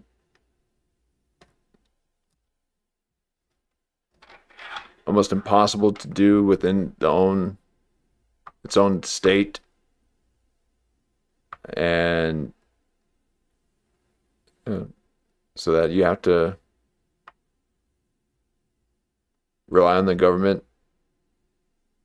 to produce it. Propaganda. I just did that. It was just to entertain and tell the story. It wasn't, or fucking. Did Jamie Kennedy just admit that he's controlled? Let me back it up. Maybe I missed that. So you're essentially functioning kind of like An arm of the CIA. There you So go. it's not fair. Back a little further. like he doesn't have to immediately be involved in anything nefarious the way that seems to work. No, I don't want to say that word. No, I know, but like, so what happens is like, okay, you make these movies with the CIA. The movies You're making a movie with the CIA. openly. That's not a conspiracy theory. It's open. I know, so that means he was chosen. So you're essentially functioning kind of like An arm of the CIA. There you So go. it's not fair. But that's not fair. It's just like, here, we're going to use you to make this movie. As opposed to like, hey, here's a great script. yeah, Do you know what I'm saying? Like every movie I made, it just was a great script. right. Or a project that I made, or I raised the money, or I got the studio to agree with it. I just did that. It was just to entertain and tell the story. It wasn't, or Right, and he's saying it's not fair. It's like, man, that's not fair. You got your movie made. That's not fair. You got funding. So that's what it's all about. Because otherwise, you're going to look like whatever film I watched last night.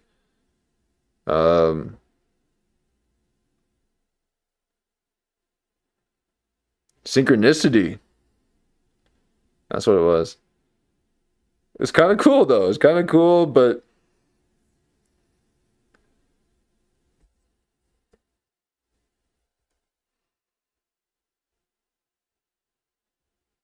some modern B movies out there that are really enjoyable to watch if you watch it correctly. Okay, you gotta know how to appreciate them. fucking act. It wasn't like some crazy Propaganda. Yeah. But so Synchronicity was one of them, and there's another, and that one is about a physicist opening a wormhole. But it's about so much more. Like, you know, not within my eyes. So it's just crazy to me. So it's like, I think, But I will say, the Synchronicity film, it's clever. It's clever. But you can tell that their production was that basically all the money had to go to paying for the actor who played the bad guy. That's usually how those films go. You gotta put all the money to the one main actor, the known, and then basically just gotta make your own set. So they had these they're moving plutonium to put into this whole generator, and the helmets that they were wearing were basically trash can covers that were converted. It was rough, but it was fun. Music stars, I think sports stars, right? Am I crazy? No. Like, I don't think hockey guys are controlled. I think they're cool. I don't think baseball guys are controlled. Yeah. I only think they don't. I don't think they are. I think basketball definitely has some controlled people. Football for sure. Yeah, dude. For sure. Yeah. Like I'm not gonna name the names. You can tell who the fuck Boxing. just looks like a fucking bot. Well, the entire Super Bowl was like the commercials. It's like all psyop MK Ultra type stuff every year. All the MK the Ultra. Super Bowl rituals. Yes. Yeah. So, in your opinion, was Bad Bunny chosen to usher in what? I don't know if this is true, but I read that it was Jay-Z that chose Yeah. Bad Bunny to perform. Jay-Z openly says, I follow Aleister Crowley. So, do people realize that Jay-Z's in charge of the Super Bowl halftime entertainment? Why did he? Yeah, who put And the entertainment. So, the Super Bowl. So, the NFL is Oh, so are they required to do something in order to be accepted? actively what, in your opinion? Trying to. First and foremost, I think it's just an arm of the deep state propaganda. And that's why they were pushing like military stuff all the way back to like, remember Katy Perry was doing like military promo stuff for the Super Bowl years ago. I mean, and doesn't mean Katy Perry has to understand all the ins and outs of the system. She probably doesn't. They just use these people to promote this overall agenda. It's like when Taylor, remember there was that amazing clip. I know they covered it. Jesse Waters and I think Gutfeld and others covered it maybe, where Taylor Swift was chosen. I don't know if they didn't explicitly do this, but NATO had a meeting where they wanted to use Taylor Swift for, quote, psyops and propaganda to promote NATO. Really? Yes. It was Yep. massive viral, like a year or two ago. Remember, this was right before, remember all that Super Bowl, it was 2 years, Super Bowl drama when it was like her and she was going to fly to the Super Bowl with her boyfriend. And you know what I'm talking about? I don't forget who was she dating, I don't follow football. Travis so Kelce. That guy. I think that that was organized. Sports are fixed. It's fake and gay. And all sports are fake and gay? I just love saying fake. No, but I mean, I think they're fixed. they are, because the World Series was fixed 100 years ago and it was huge. I think they're fixed. They are, because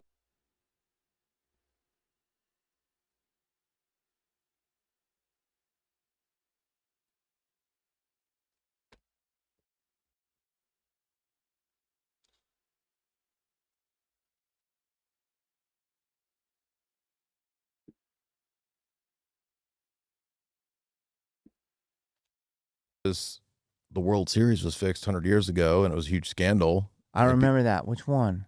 Most famously was it 1919 World Series, I think. Really? They threw it. Yeah, it's a famous case. But Slideshow. I mean, people think, everybody kind of knows about that case, but then nobody ever thinks about today's sports being thrown or co-opted until there was a dude named Brian Toohey, and he was going around on podcasts 10 years ago because he put out a book about this, and he was a consultant for the FBI, and he would go tell the players, like, organized crime is going to approach you, and they're going to offer you a lot of money to throw games. And also you'll be tempted to bet and throw the game, right? So, I mean, they wouldn't consult on this if it wasn't real. Wow. Yeah. Ryan Toohey, look up his whole, he does a whole, he's been doing this for years. Got multiple books on it. You know, so a lot of shit's rigged and fake. And good. But also the Super Bowl pushes in all the halftime shows like total ritual, satanic ritual stuff for a long time. First one I remember was like, I mean, remember when Timberlake was dancing and what's her face's Nipple. titty popped out? Nipplegate. Yeah. Tittygate. What about it? Well, that one was odd. I don't know if that was. Is that a ritual? I don't know, but I'm saying like after that they got crazier, and then we had like, I remember Pink did a whole Masonic ritual, but that might have been the VMAs. I get them all mixed up. But we had Britney Spears doing her snake dance and licking snakes or whatever she did, and we had her making out with Madonna, but I think that was MTV Movie Awards. But then we had Gaga, and she did a crazy egg thing. We had Katy Perry riding the beast.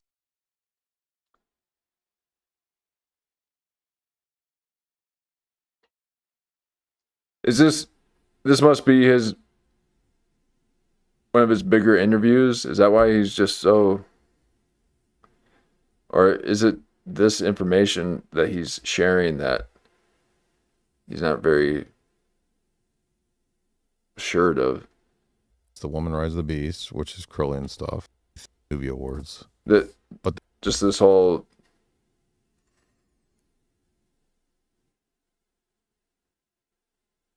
Super Bowl thing. I mean, yeah, there's definitely something to it, but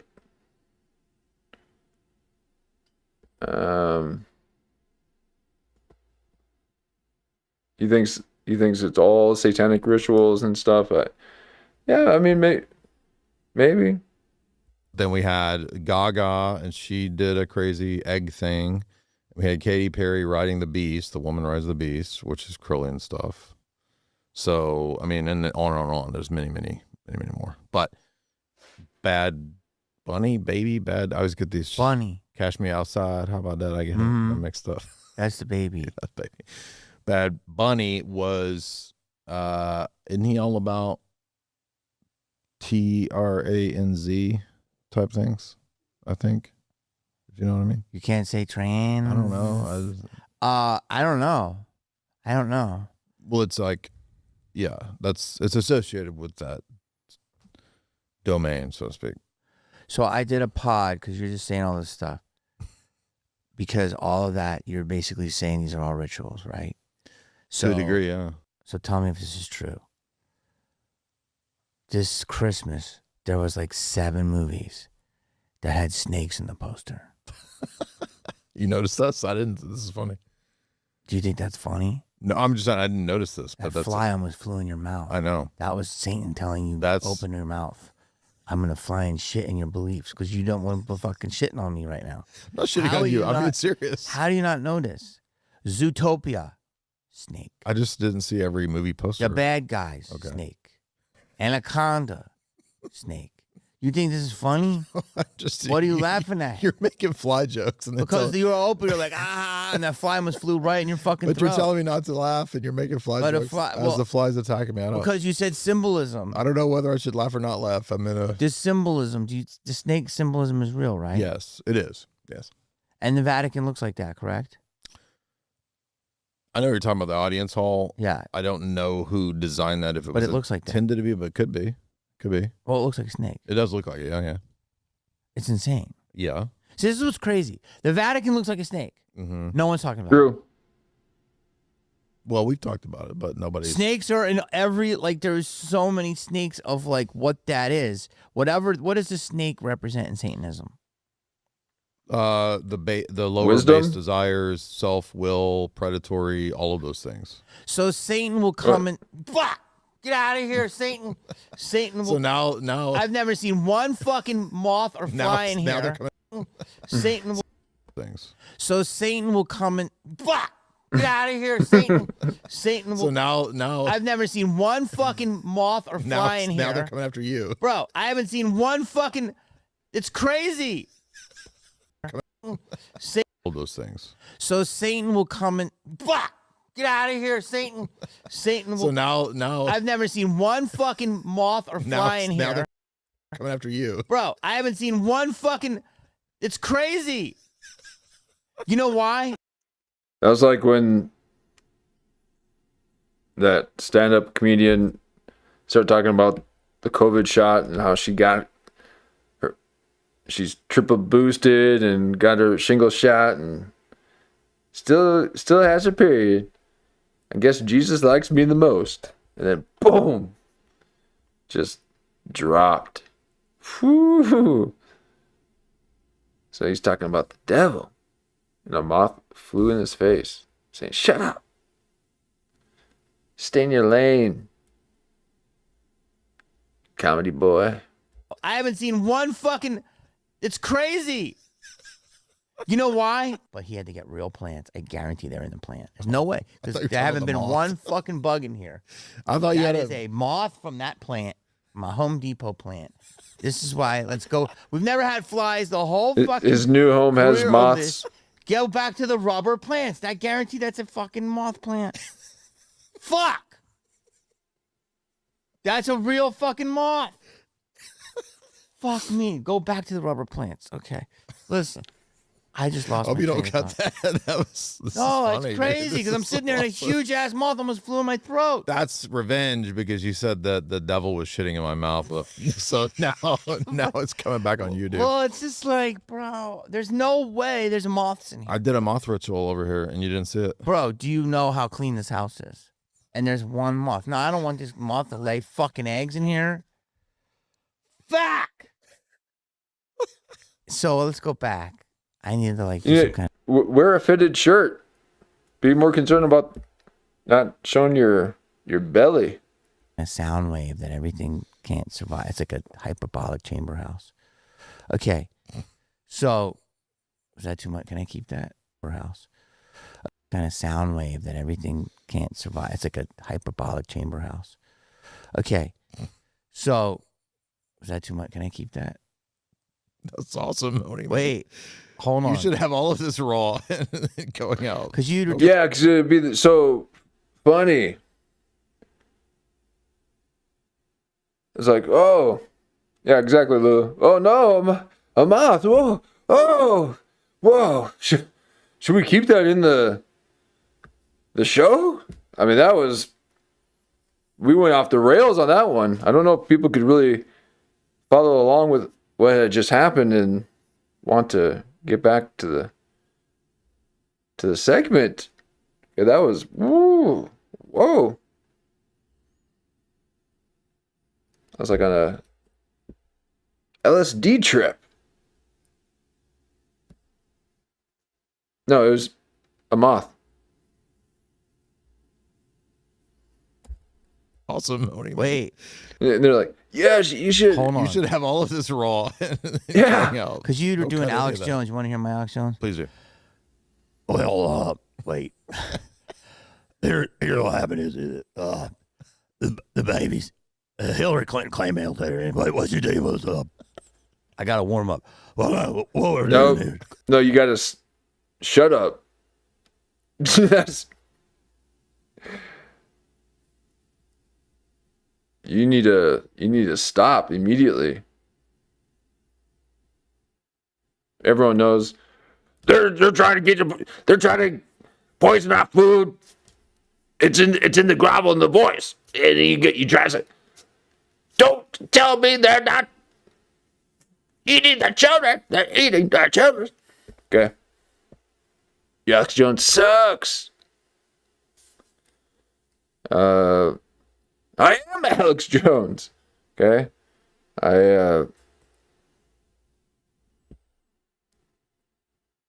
Alex Jones is how I sound when I first wake up in the first 30 minutes of the awakened state. I'm full Alex Jones. Oh. I need coffee. Hillary Clinton came here and they got babies. There's babies. Is that right? I'm on the right way. Yes. There's a moth. My mouth is open. My mouth. Got that. That's what I just said. Flew in my fucking mouth. Babies. Wait, now I gotta work on it. The babies. That's good. I'm working on it. Nope. It's good. Nope. No. Here's what it is. The old frogs. The frogs are homosexual. Jamie Kennedy, please. I gotta get it better. Wait. Snakes. Yeah. Satan will come at you with a pair of tits. And I just realized all this. Go Yahtzee. watch Dracula again. One of the greatest movies of all time. Gary It's on- Oldman and it's a- Keanu, Francis it's Ford on my Coppola? list. Yes. Okay, yeah, it's great. It's insane. Yeah, I love it. We just watched it. That's dark.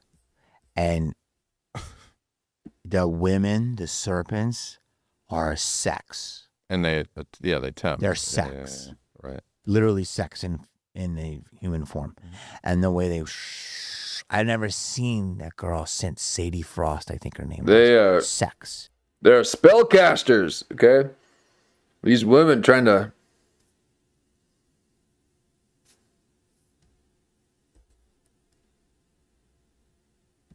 create this narrative. Oh, we can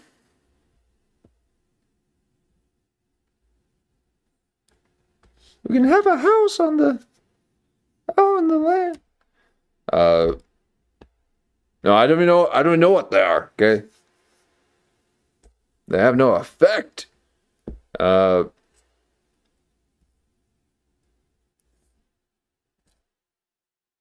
Women, they it's not that big of a deal, folks, okay?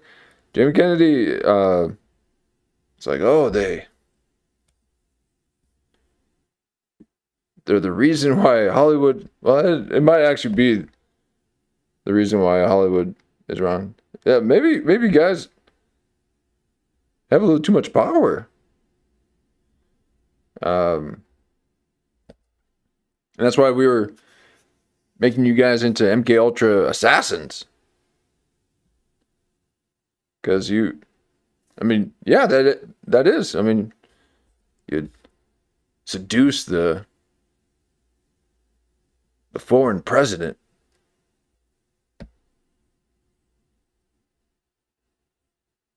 Like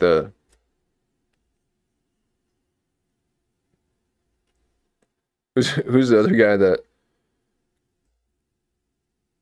would do the hidden camera dinners and he got kicked out of his own company? The O'Keefe. James O'Keefe. He's like, and the way she came up, and then the girl in the movie that she was with, that's literally representation of like the temptations of the serpent. And Well, the serpent is also a phallus, so yes. what does phallus mean? Venus. And what's that? Are you saying what I think you're saying without the P? Why can't you say P? No, it's an internet thing. Venus is a joke. People Okay. say, instead of penis. Like a wee, but Okay. So the Apple logo oh boy. Mm. compromised? This is I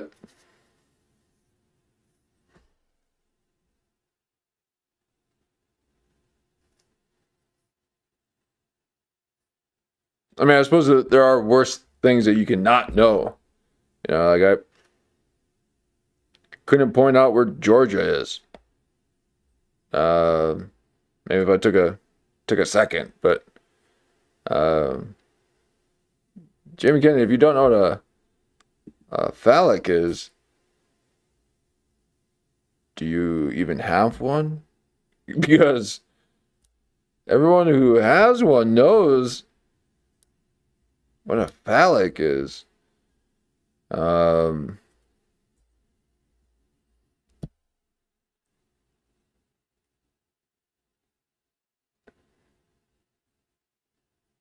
Jamie might have just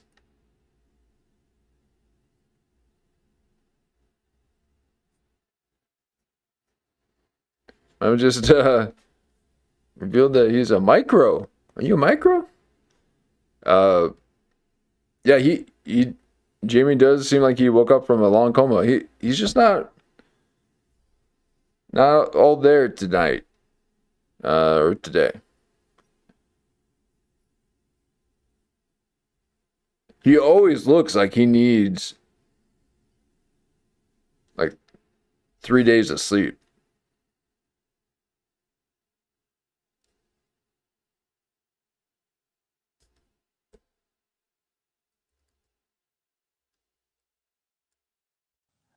And what's that?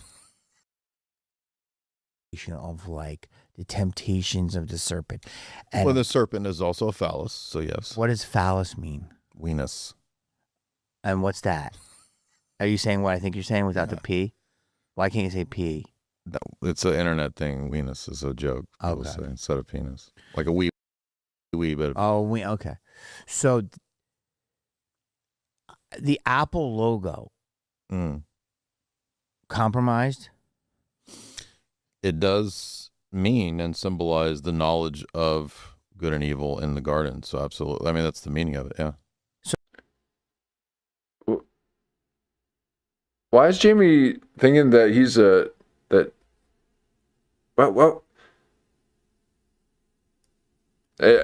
I guess he's not really seeing if he's an expert as much, just to see where he stands on it. So guess. then Apple is Tree of in on knowledge. it. Huh? Apple. Why is there a bite out of the apple? Because it's a bite of, it's like Promethean stealing the fire of the gods knowledge. I know, but people just think it's an apple. No. It's so definitely It means that. there's a plan of that. Well, and Steve Jobs would trip acid a lot and would say, yeah, I'm getting like, inspiration ideas via. Who came to him?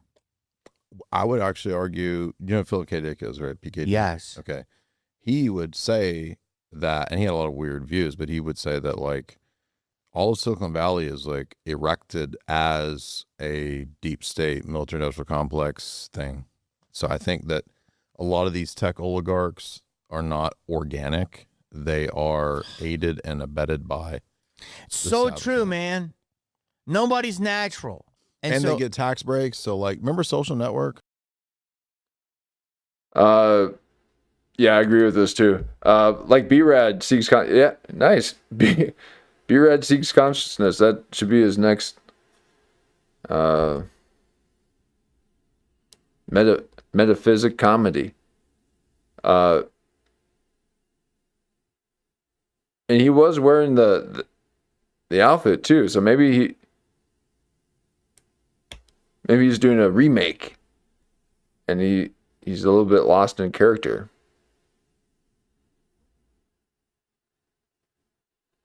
Maybe he just got done shooting for his investors. That's why he was saying, it's not fair.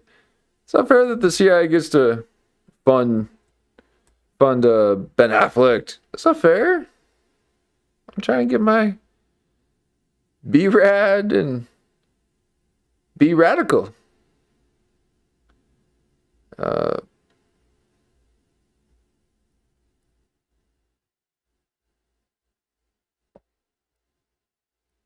The movie? They're taking sand. What they're doing is there's coming.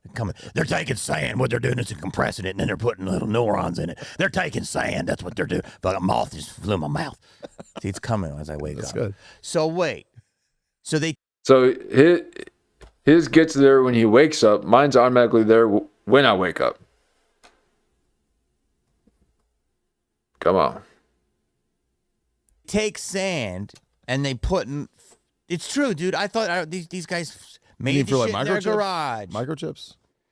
There was- Well, Paul, the guy that was his partner, I think was a real guy, Steve Wozniak. Yeah. I Wozniak, actually think he was a real nerd.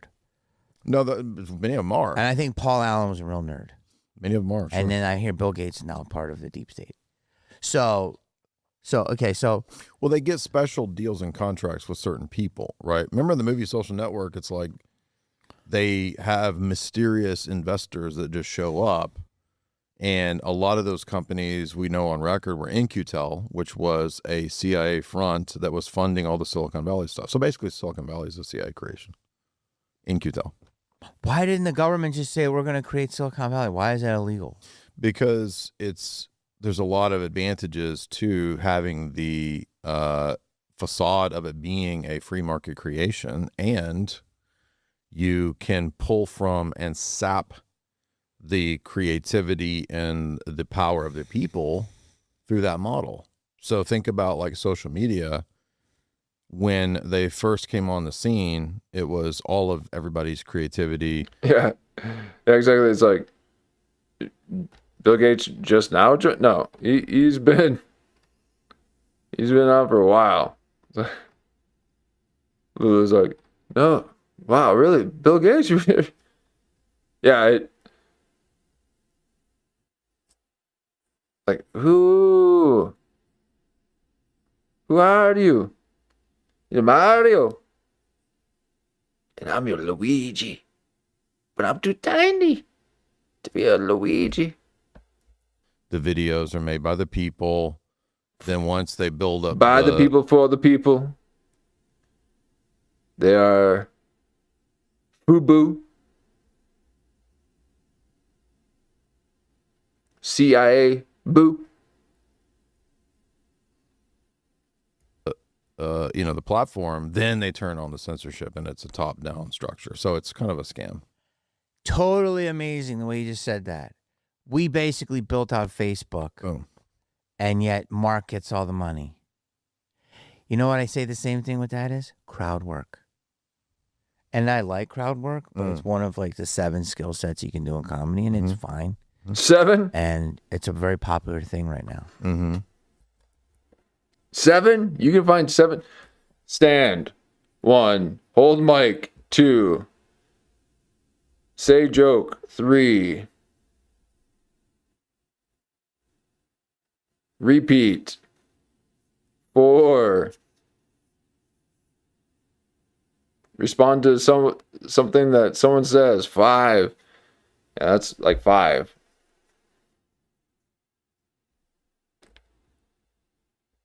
But the audience is doing all the work. Mm. And so they don't get any of the money. Well, I will come to your next show, and you can crowd work me, and then you can start fanning out some. Well, it would be some fat like, cash. it would be like, hey, bro, where are you from? Tennessee. Oh, so that's a popular hat there?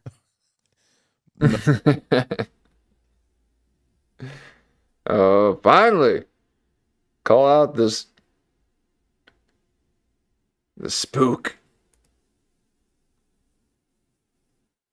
Okay, what is this? Pop color. I'm in my pro golfer outfit.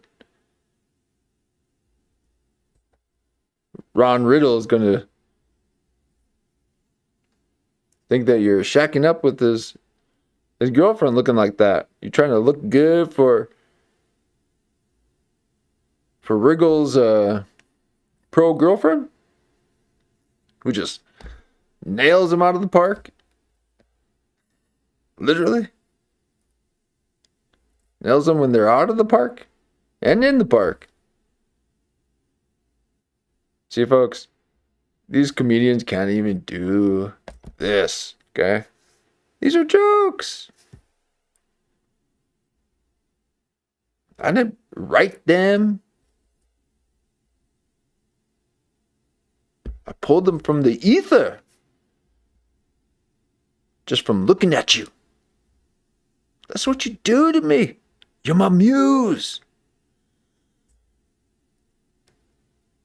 I've been looking for my muse.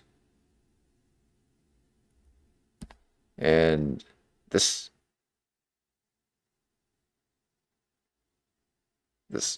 up is my opportunity No. to maybe. shine. Bucket. It's a bucket hat. Correct. You go to Buc-ee's. You know what Buc-ee's is, people? You know, Yes. there'll be some tickles. Plasma and they'll say comedy. something, they'll go Nice, back and yes. forth. The next thing you know, I'm doing 10 minutes and off of your hat. And so that's a little fly. So I'm wondering if that big fly shit out that little fly. So Yes, all offspring are shitted out, actually, scientifically. so hold on. You poop out a baby. I say that to my wife all the time. Oh When God, are you gonna poop out a baby? can't say that today. So we had Sirius is also based on the symbolism of Sirius. Jimmy Kennedy doesn't quite know where cultural norm lies, where the PC culture has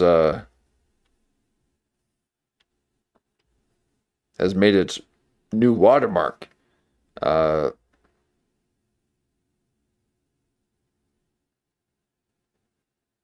They've been saying a lot worse than that. But yeah, that's disgusting. I really do think that maybe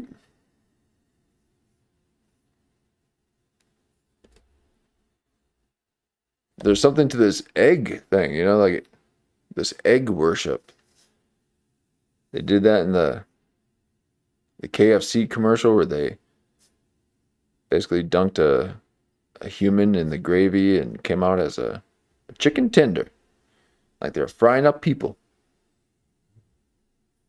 And there's articles coming out saying that there's 20% of human remains within the burger patties that are in the fast food restaurants.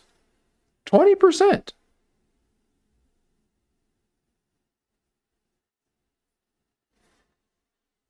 So this egg thing where they create this incubator, this vessel to house consciousness. And then they crack it open. You see that commercial with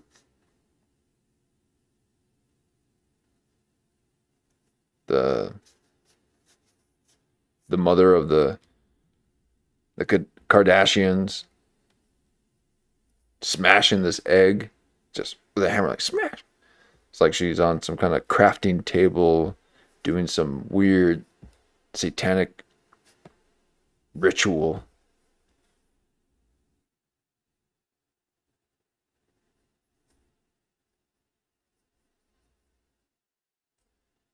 Maybe babies are supposed to be in eggs.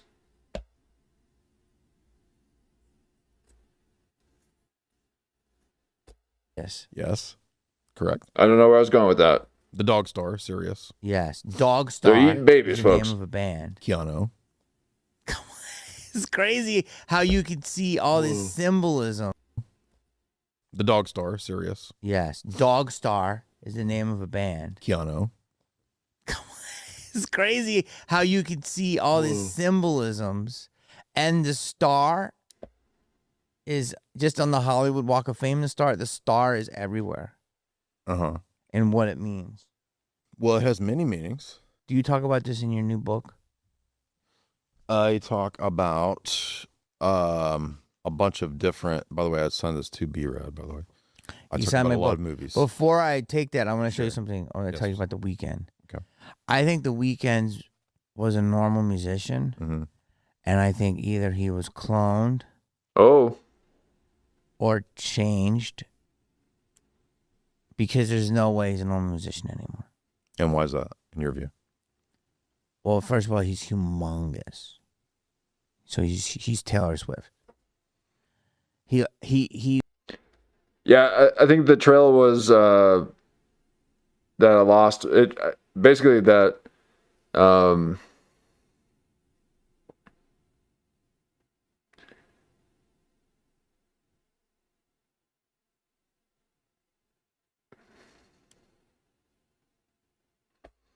maybe designer babies is the way to do it. You know, maybe you need to have your baby created and not grown in you. No, I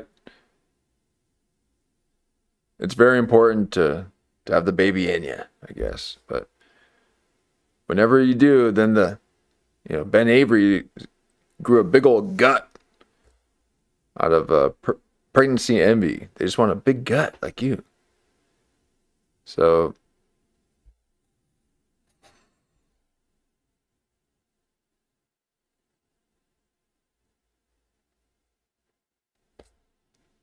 maybe ancient societies had already figured out a way to because from what I understand, and you watch Robin Hood, Prince of Thieves, people end up dying after they give birth. So maybe they figure out a way to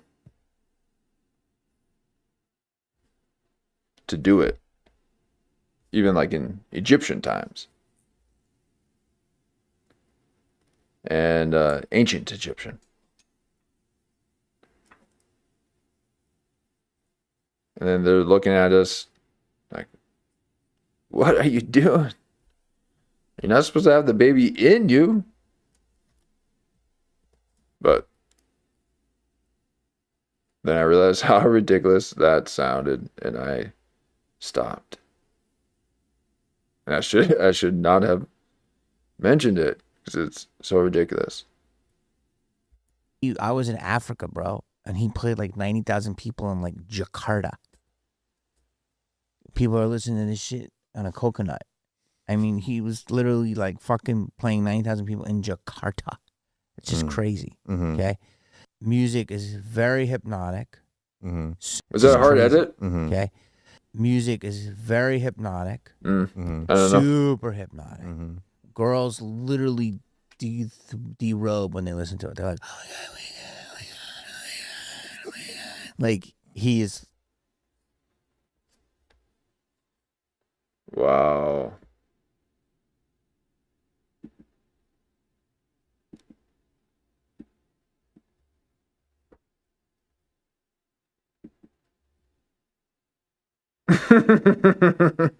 Oh my God. That was an evil laugh I just did, but you pull it out of me, Jamie. Oh my God. Oh, I went full villain just at the side of that. Wow.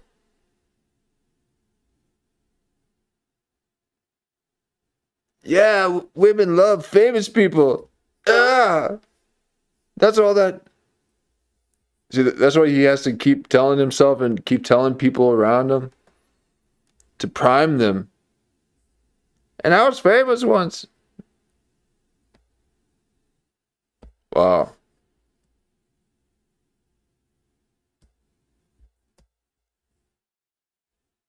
I might have to just have a full slideshow of just Jamie Kennedy.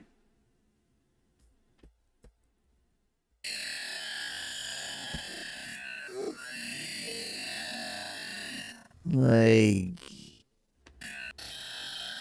Oh wait, it gets better. Oh my God. when they listen to that.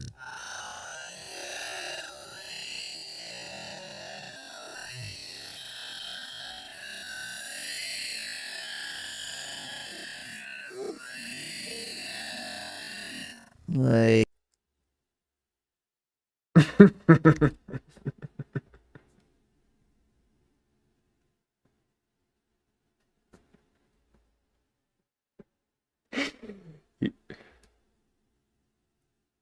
A traitor? No, he needs a exorcist. Look at that. Wow. That's after he got the credit card bill back from Nasia using it. It's like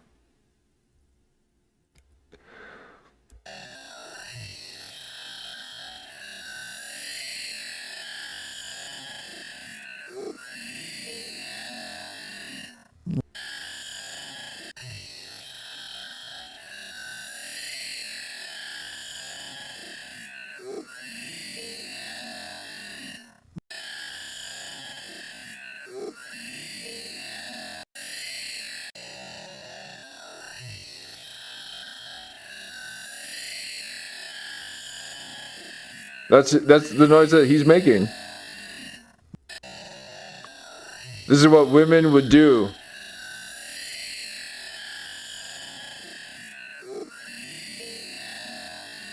Don't you want to live with this guy's like in this guy's house? It's like where he's got cameras everywhere and he can watch you.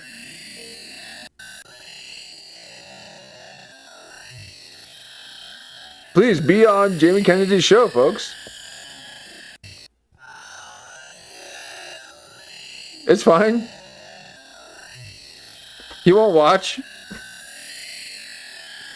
He might ask for a hug.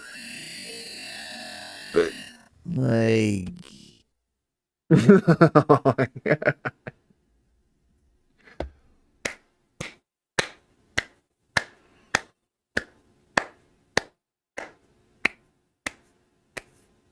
A thespian.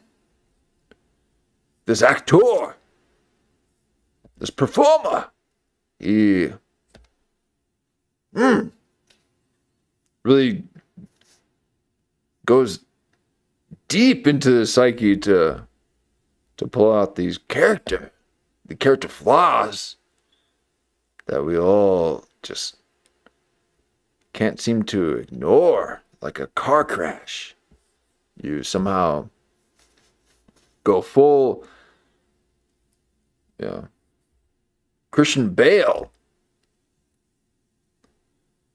You disappeared into the role, Jimmy Kennedy. You look like the machinist. That's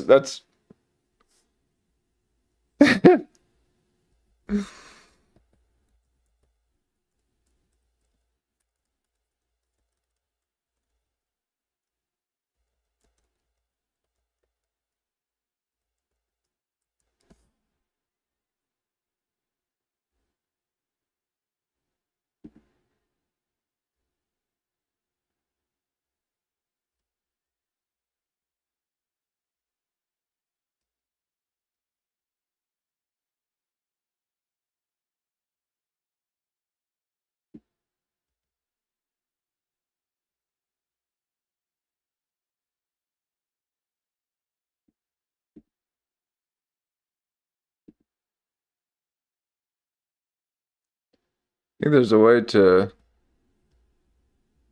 How do I combine these two?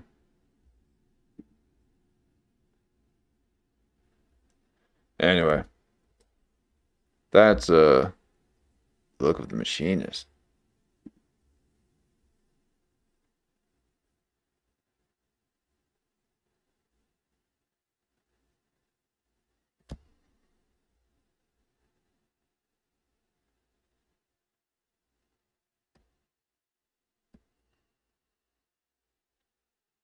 Whew, this movie, huh?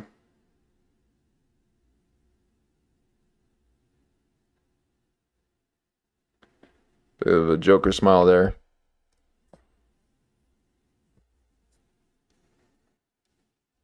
Somebody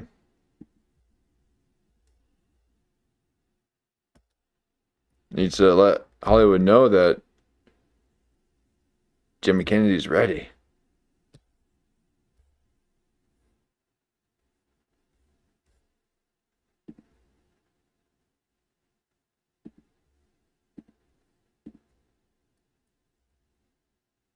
girls literally derobe when they listen to it. They're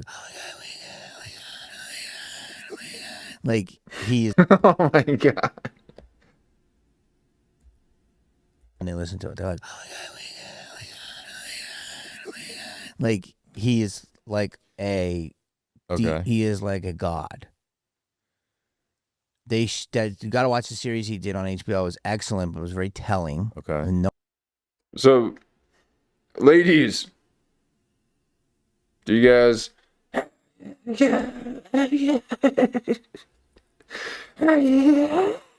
can't even make that. It's too late in the day for me to make my voice do something so sinister. listen to it. They're like, I pretty much just assume that that's the noises that you guys make when you see I go live. They're like, he's live. He's going live. I'm clipping my mic.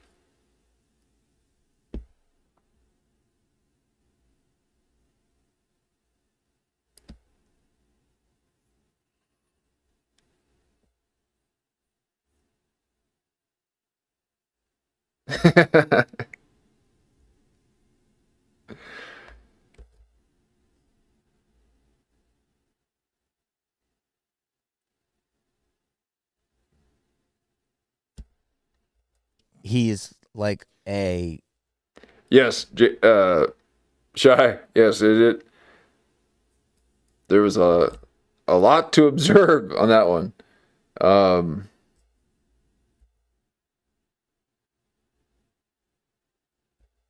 Okay. he is like a god. You got to watch the series he did on HBO. It was excellent, but it was very telling. Okay. No one, Yeah, exactly. Did you drop your copy? You're just like, it's like. I mean, folks, this is what he thinks that women do.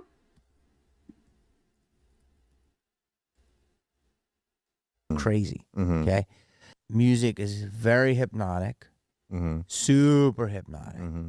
Girls literally derobe when they listen to it. They're like, Wait, hold on a second. Mm-hmm. okay, music is very hypnotic, Mm-hmm. super hypnotic. Mm-hmm. Girls literally derobe when they listen to it.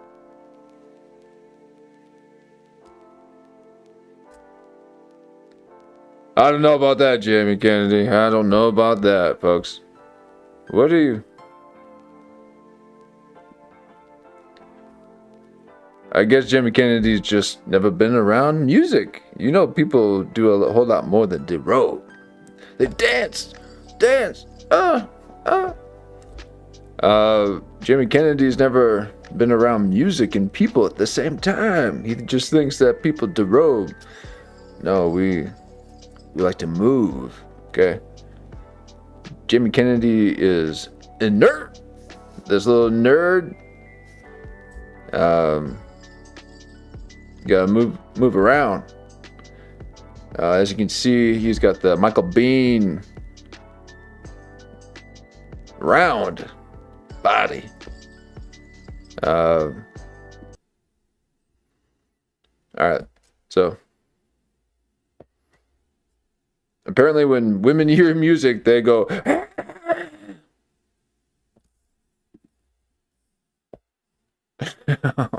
Super hypnotic. Mm-hmm. Music is very hypnotic, Mm-hmm. super hypnotic. Mm-hmm. Girls literally derobe when they listen to it. They're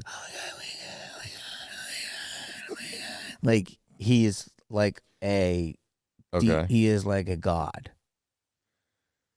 You got to watch the series he did on HBO. It was excellent, but it was very telling. Okay. And no one got it, which is crazy. You should watch it. Okay. The character he plays has a kind of a Luciferian vibe. I don't know if he's talking about strippers. I don't know. Music is He's talking. hypnotic. They do it to you. It's ritualistic. The way they can put the beats in and stuff.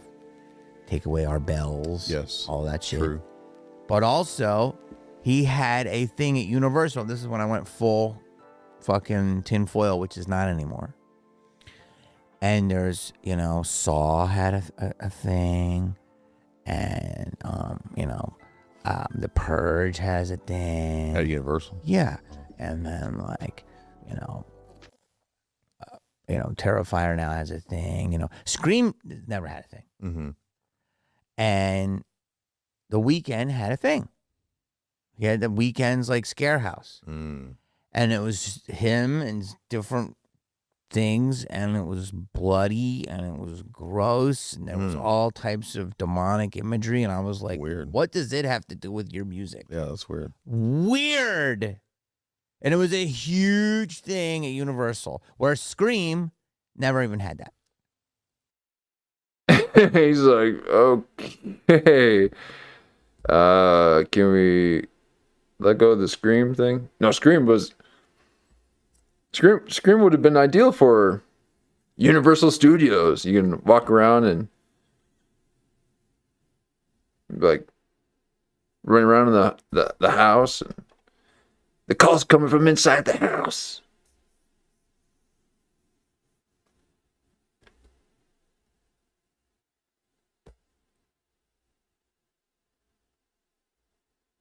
Yeah, Jim Kennedy's is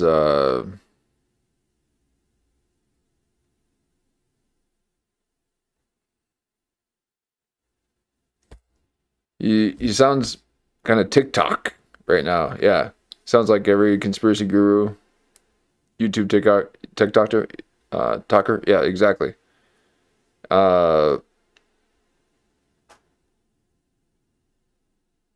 They do both.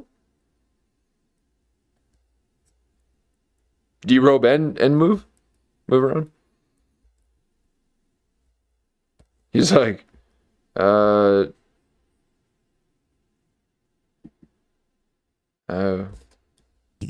took video of it. Like he's in a bloody bath. There's little versions of him. There's big versions of him.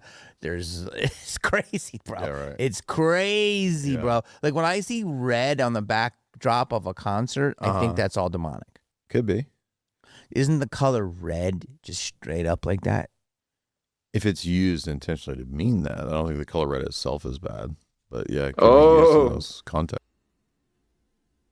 I think furniture's demonic. Okay. So, Jimmy Kennedy, have you been watching my streams? Okay. I was talking about how Michael Jackson is the only one that can wear red, which I said was demonic, but come out looking like an angel.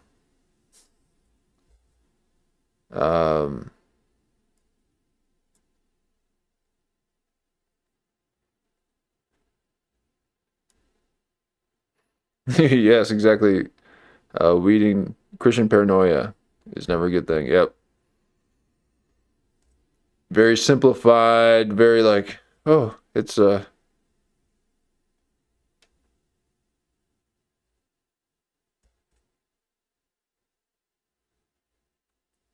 although they're really leaning into this whole demon shit. Okay, it's all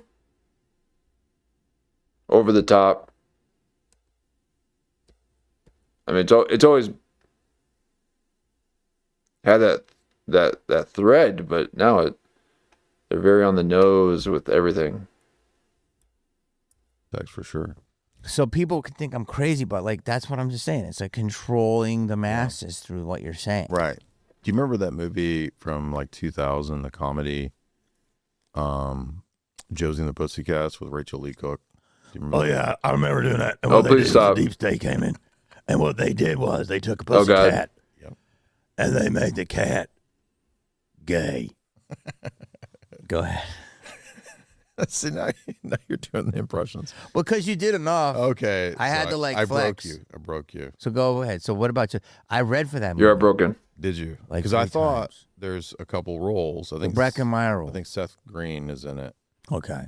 Oh, And Maybe it's Oh. Seth. I think Breckenmeyer role. I think Seth Green is in it. Okay.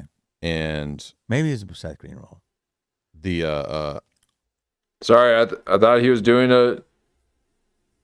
a demon sign right there for a second. Okay, Jamie's got me on edge. Okay, now I'm thinking everything's demonic. I thought that this finger and this shadow line right here was his other finger. Is it his finger?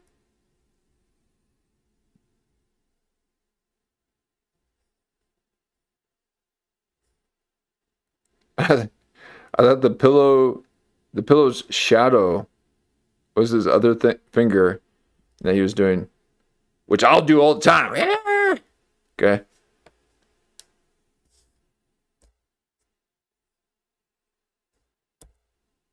the deep state basically creates a pop star band. That's what the movie's about. And they use the music Oh, there it to is. mind control and disrobe people's mental Oh my God! Use your other hand. faculties. And that's exactly what you said. That is the plot of the movie. Isn't that crazy? And it's actually like government agents and the NSA, like you creating a pop band. Dude, my brain. Oh, I want you to think about what we're talking about. Okay. So why is that crazy? It's not because Maybe it's I am exactly. It's not. It's not crazy. real. fucking Do you think you're sometimes maybe I'm crazy? You think that? no, but like, you know what? Maybe I am a dope. There you go. There you go. Jamie Kennedy being self-aware. He's just like, when they don't look at you, that means they don't want you to know what they know.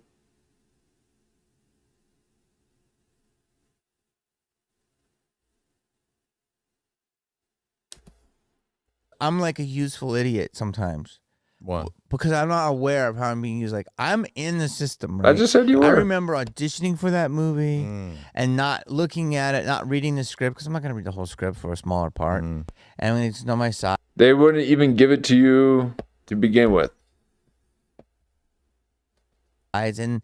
and then I'm going. I was like, they're gonna make Josie and the Pussycats. Breckenmeyer? A big like Yeah. to do and to Right. get. I'm not familiar with And the Breckenmeyer. plot of that movie is so crazy. It is. But it's dressed up through puff and Yeah. pink and frilly things Comedy. and comedy and slapstick and music and oh my God. And then don't hurt it. I'm gonna. And then oh my God. And then don't hurt it.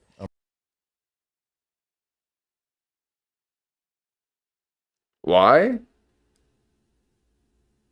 Do you have your tongue out like that?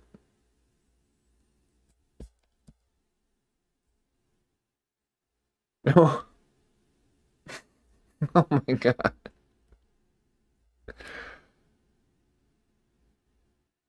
Folks, please. We must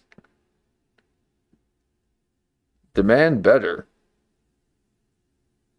Oh, and look at the hand, stop it. I'm not even going to do that. It's just like, oh, stop. Oh my God.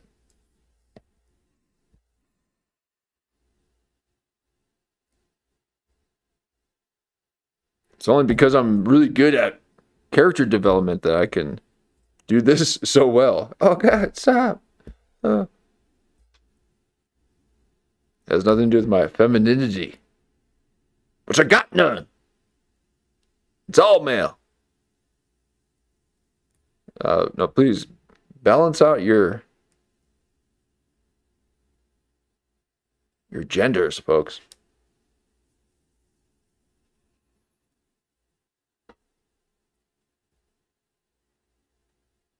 Nothing worse than an all male. Oh man. Shane Gillis can't even get there. Okay,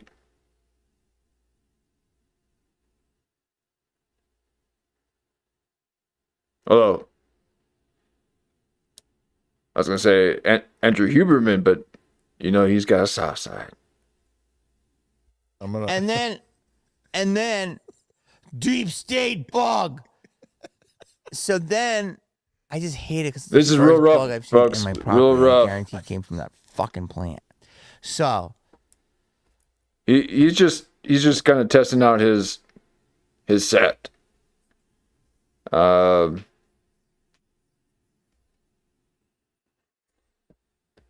He's not really too concerned about the interview. He's just want to do it live. Do it live. We're doing it live. And just to see what it looks like. The deep the state. fact that the deep state made something so light and airy just proves our point. Mm-hmm. It's like that's the same thing with Satan. Exactly. It comes to you in the form of fucking Pop chicks. yeah, or it comes in the form of He's like, he's like, oh, please don't say that, because Nasia's been saying that she's an angel.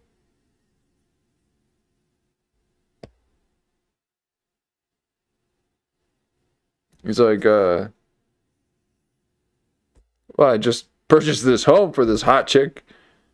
I don't see her as a demon.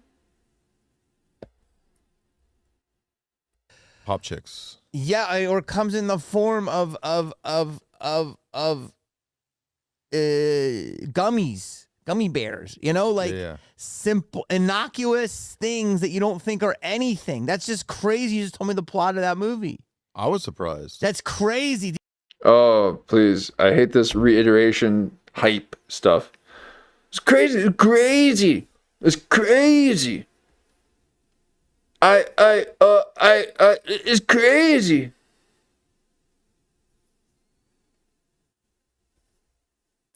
Did you even know that? So That's no, crazy. in 2000, nobody knew that, right? Like we were just, I mean, unless you were already kind of conspiracy awake. I'd watched a few conspiracy things and seen a little bit. You like, didn't in know 2000, jack but I shit. wasn't really attuned to it. You and then when I didn't met know. Jamie, she was like, oh, you should watch Josie and the Pussycats. And I was like, why would I watch that? And she's like, because the whole plot is they mind control pop stars to mind control the audiences. I'm like, what? Are you serious? Is this more your thing or your wife's thing? No, well, we both do it. We do the same thing. No, you have different things. Well, So it's his wife, Jamie, that had to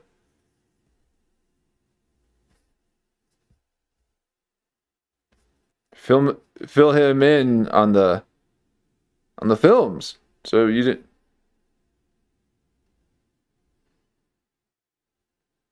And look at, he's like, oh shit, I already said too much. Oh great. This interview is a little bit too big for you, huh? You didn't know that we can see.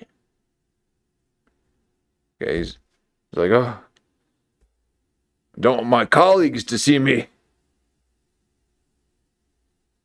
I still owe the money.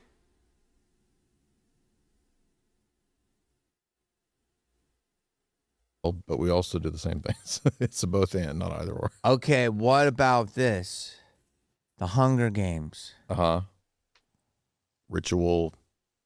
What is the plot of that gladiatorial movie? games. Well, America collapses and we go into this new sort of socialist type state where every district, quote unquote, has a mandated job that you have to do. And then there's gladiatorial human sacrifice. So that's. How can people not look at that and go, that's a weird ass plot for a movie? Yeah. So, in your opinion, let's break this down so the normies, Mm-hmm. or what we call the smooth brains, can actually understand this. So, this movie will be made. Tell me the plot. Yes, of Jamie, it again. please. The Hunger Games. Well, Suzanne Collins wrote 3 young adult novels that were very super popular at the time, around the same time as It's so hot in here. This fucking moth is he's trying to get out of here because it's hot in here. Let him out. There he goes. He's gonna. Hey, actually, he's gonna go out. He's going. Oh, yes. He went out. Now he's coming back. I think you covered your camera there.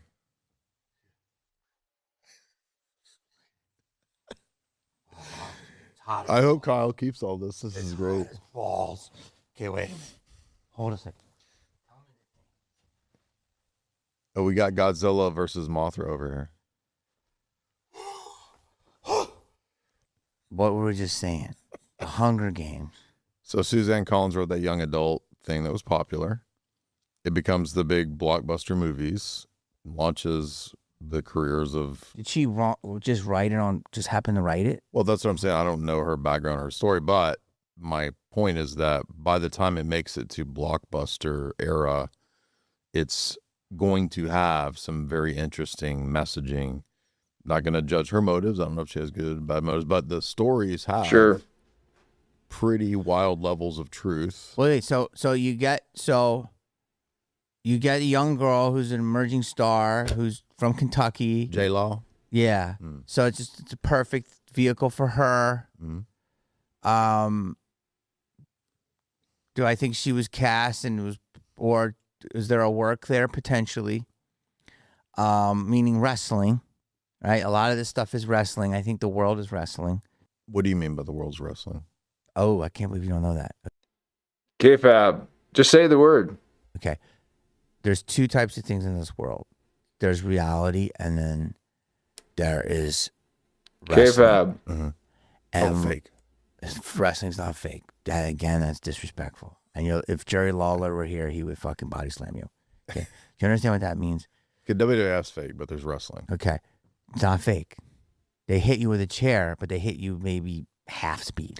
Okay. So you're really you know getting what I hit. mean. No, dude. You're still on a cage understand. match. There I'm is- not even a mark for it. That means a super fan. Uh-huh. I'm not even a mark. But if you're 30 feet up, you're jumping. Now, it may Right. be a breakaway table, but you still have to jump and land. That's Right. not fake. Now, there's real blood. Mm-hmm. Okay, so this is all, but it's worked, meaning you go in and this is a character. It's Wow. Uncle Jamie here really teaching us some new information. Mula, whoever the older character was, and Junkyard The Dog. Iron Sheik. Yeah, the Iron Sheik. Moolah. And they have a thing, and they're like, all right, so Iron, you'll say something like this, and then Moolah will come in, I think it was the great Moolah, and then boom, and it's just kind of work like a Larry David episode, Gotcha. where they kind of work out a rough idea. But the actions in it are real. Yes, they pull their punches and stuff, but not all the way. Okay. And so it's real. They're paying these guys. That's why they're older, walking around, They and get beat up. I get it. they're incredible. move on. They're athletes. Thank you. So it's just a storyline, but the real physical is real. So, Okay. but they do We get love it. each other, and they do fall in relationships, all this stuff. So in it though, if you're talking to somebody and you go like this, No, they bro, don't. I can't tell you something. That means it's real shit. Okay. Okay, I've learned this because my boy. So you think that the relationships are real, but the wrestling is fake. K-Fab. Is like a super fucking wrestling historian. And that means no bullshit, Jay. This is real. Okay. So the world is real, and then wrestling, meaning do I think Jennifer Lawrence was the height and it was perfect story, the thing she was nominated for her award, and then that way you take a nominated girl who's got the credit artistically, you put her as a blockbuster, becomes a blockbuster, and then she's a worldwide entity. Yes, do I think that could happen 100%? But also the deep state could say, we want to get this messaging out. We got this girl. Let's prop her up to get this nomination because it's this little movie that no one really. Winter's Bone. Yeah, That's but great. no, I don't know. She's man. great in that. Yeah, maybe she just was nominated because she was great in it, which I'm sure she is.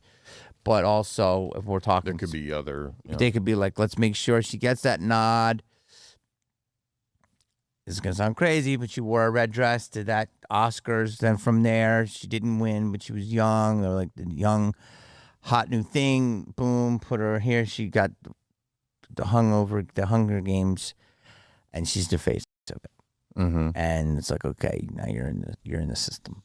That's a layer, but there's also that layer of There's a deeper layer. preparing people for if America collapses. Do we go into a Pan Am? And the storyline is Pan Am. What's Pan Am? In the future dystopian government under President Snow, it's Pan America, Pan Am. And You that just means, bring it together, two words. and that means, Pan, like North, South America are all just big one glob, like a super state. okay, so let's tie things together. Remember Pan Am Airlines? Yeah. That's crazy. Well, it's the same idea. The CIA No, that's not crazy. What he's talking about is pretty heavy. It's what we were talking about earlier. The U.S. taking over Venezuela. And now the U.S. as one of the major oil outputs. That's why they want to take over Canada and go further north into Greenland. So to switch the Middle East dominance in oil production and have North America be one of the major ones. I guess. I mean, I don't know. It's just what Professor Yang says.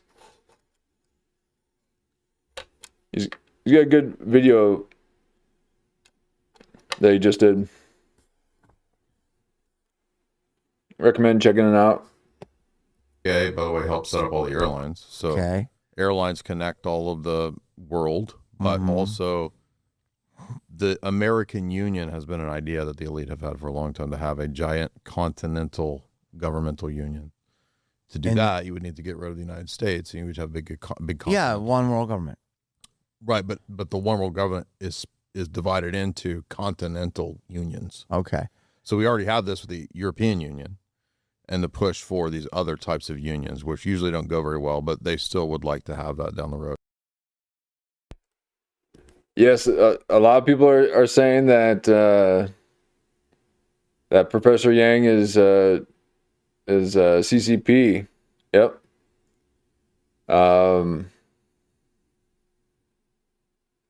Definitely gives off those vibes. The teaching to no one kind of, like when people are doing, you hear, oh yeah, I'm doing a TED Talk. Whoa, you're doing a TED Talk. Nice. That's great. Yeah, you'd be nervous talking from all those people. Oh no, it's just I'm doing a TEDx. Oh, TEDx. Well, so you're just doing it in front of no one, but you're filming it as if you are speaking to a large audience. Okay. So that's a bit of what Professor Yang feels like. He's okay, class. Here's the propaganda for the day. You ain't talking to no one, Professor. And you ain't no professor. Why you putting a P in your name? Huh? So used to the CCP that you want to put a professor in front of your name? You ain't no professor. He's calling himself a professor. Shit. That'll get you in a lot of trouble in America.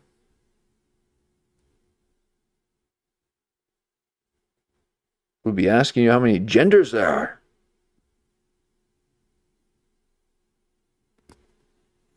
He got in trouble in China and was deported. Oh.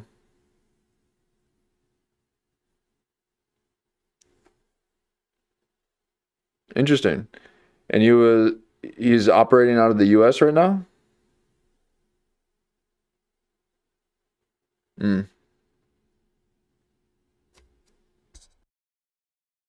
And the way you do that, by the way, is create giant mega cities in regions, and there's no longer states or state governments. It's just mega cities with giant populations around the mega cities. So this sounds like Hunger Games. So it's the capital city, Hunger Games. So stay with me for a second. And also, when her phone was hacked in real life, J-Law, and all the stuff came out, that could also be a ritualistic humiliation ritual. Absolutely. Okay, Yes. that could not just be a mistake. That could just be a humiliation ritual. Good point. So there's a lot of stuff there. And she also did a movie called Mother, which was Aronofsky, dark, Kabbalistic, crazy. Like now you go watch Mother again. Knowing what you know now, I want to go watch it again just because how insane it is. Okay? Glenn Danzig, Mother. Why do you need to put that out? Yeah, it's dark, satanic. Yeah, it's gross. But you have to put it out if you want to show what? Well, brutalize the public, deracinate, desensitize the public. I mean, those are aesthetic terrorist reasons. This is what. Deracinate? What? Show what? Well, brutalize the public, deracinate, desensitize the public. I mean, those are aesthetic terrorist reasons. This is why I can't roll with the Oscars right now. So listen. Think about it. What you just said. So basically, the satanic laws and principles are put out. Revelation of the Method, Hunger Games. We're controlling the players in it. Who was ever in it may not know they are. Some may not. Like, I don't know if Stanley Tucci knows he is or not. Just an actor. Because if I was ever in something that was propaganda, I never knew it. Mm-hmm. And I was in Enemy of the State, which probably was propaganda. That was a wild one. And it was, a lot of people talked to me about it, and we had a ton of CIA guys on that. And they were the coolest dudes. And they were consulting? 1,000%, bro. He's like, what, they were? I didn't get the interview. I asked if they were going to. Any chance I get, I'm in the comments with Jamie Kennedy talking about national security or what was the movie called? On that. And they were the coolest. A lot of people talked to me about it, and we had a ton of propaganda. That was a wild one. And it was, I was in Enemy of the State, which probably was. That's right, Enemy of the State. And so I'm always in the comments saying, "You're in Enemy of the State. What was it like?" I mean, you're basically part of a psyop. How could you do this to us? It was propaganda. That was a wild one. And it was, a lot of people talked to me about it, and we had a ton of CIA guys on that. And they were the coolest dudes. And they were consulting? 1,000%, bro. Well, I've never heard you say that. Bro, I've had guns, all this stuff. I had the best gun training. No, you didn't. You did not. Look, he's like, oh, I shouldn't have said that. You didn't do jack shit in Enemy of the State. You were the tech guy with Jack Black. Like, where is he? Oh, he's crossing over the bridge. Quick. He's crossing over the bridge. You had gun training for that? No, they don't. These people think that you like do a movie and all of a sudden you have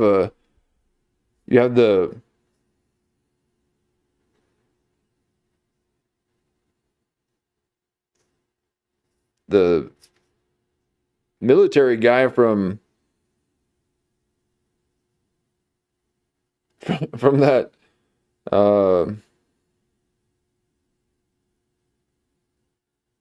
Full Metal Jacket. It's like you're not getting military training just because you're in a little bit of a military movie. You're a tech guy, the nerd. Okay. You ain't they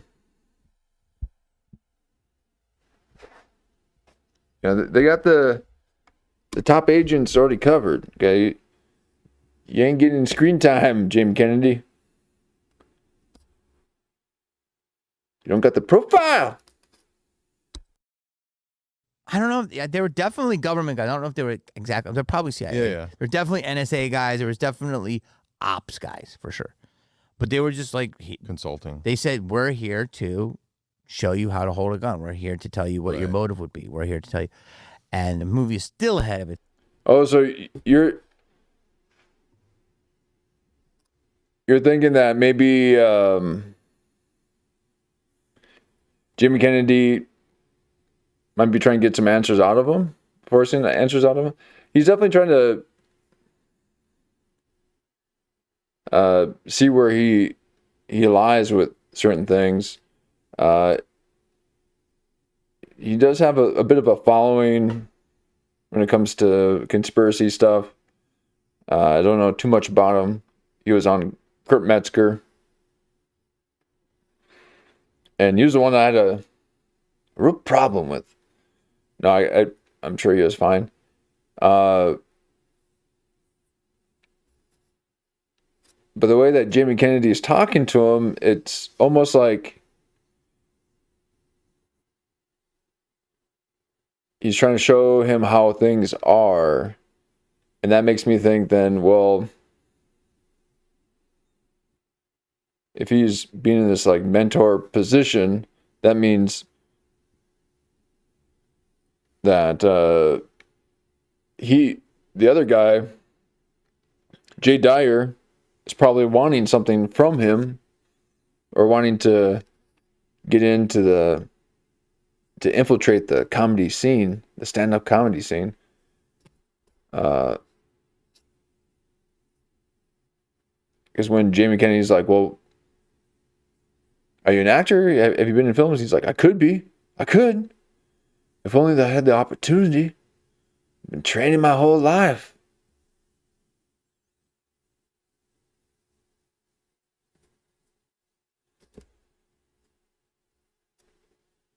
But it seems like oh,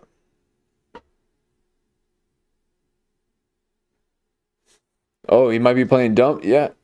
Yeah. So there could be this thing where maybe he is kind of feeling him out because maybe he's heard that he's kind of a bit of a spook. Yeah. So maybe Jamie Kennedy's smarter than we think. And he's playing dumb? Oh, okay. Yeah, I can see a little bit of that. I can see a little bit of that. Just, yeah, because he's like, no way, no way. Yeah, because if he's not, oh, I've been wasting too much time on Jamie Kennedy, okay? I punch up, folks, okay? I punch up. I do not punch down. And the way that Jamie Kennedy's been acting lately, I feel sorry. I feel sorry for making fun of him because he seems beneath me, like many of them are. In my mind, no, I don't ever view myself as above. I'm only 4'3". I'm only 4'3", folks. Okay, everyone's above me. Now, I do have the mind of Christ. And I know through the power of Logos, I will eventually be 4'5". I just know it. I saw it in a dream. And I wrote it down. But Jamie Kennedy has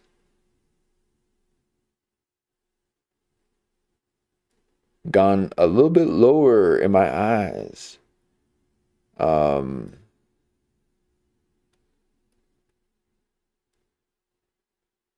If he's not playing dumb, oh, thank you, Shy. A compliment will go a long ways.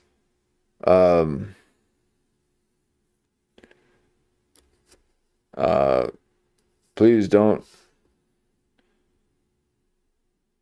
think of me as anything other than just an extension of you guys, okay? I'm your sounding board.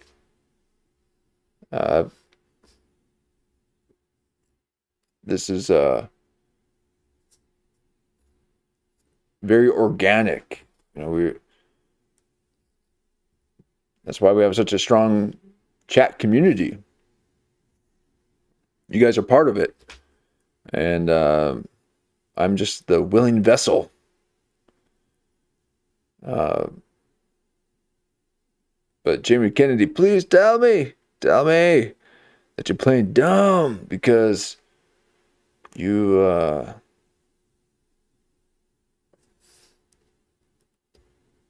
I can't be punching down. Okay. It means I need to find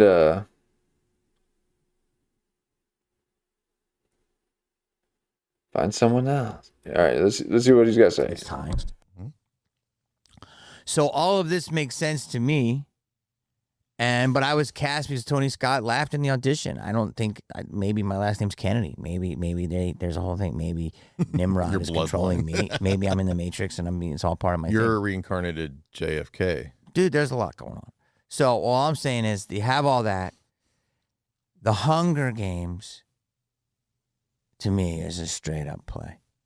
And the UN a long time ago said that we might bring back the idea of gladiatorial games because that teaches the public that humans are bad for nature, green type stuff, right? Alex has talked about this for a long time, like the old Rio, UN Rio plans from like 1991, 92, where they wanted to kind of back then put all the like carbon limitations, not just for your trash, but like human carbon limitations. Can we go one step further? Sure.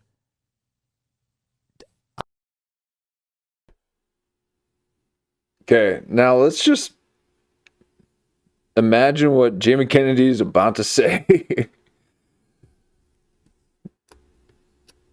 What would his one step further be?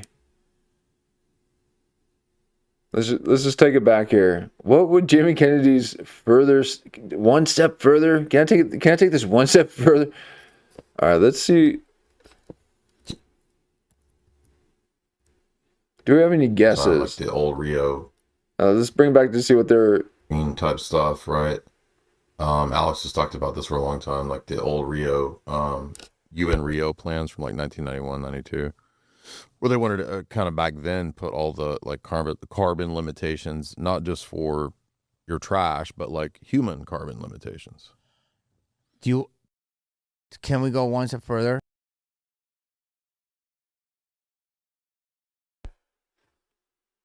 Okay, so human carbon emissions, that regulations for that. So let's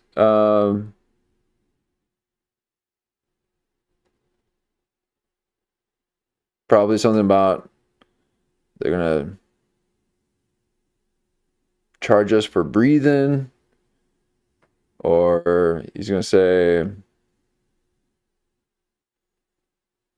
social credit kind of thing.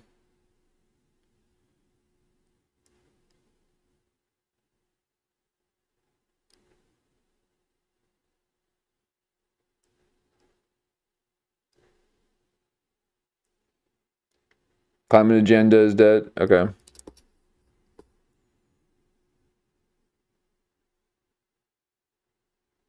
But like human carbon limitations.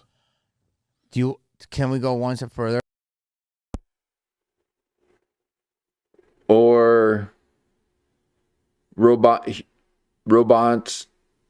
or human eating robots.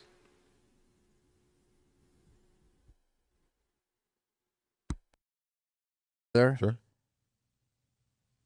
Do you think New York is turning into shit? And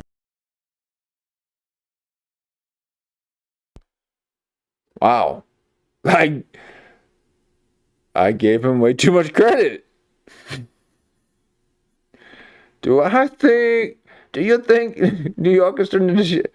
Can we take this one step further? I just need to take this point one step further. Do you think that New York is turning into shit?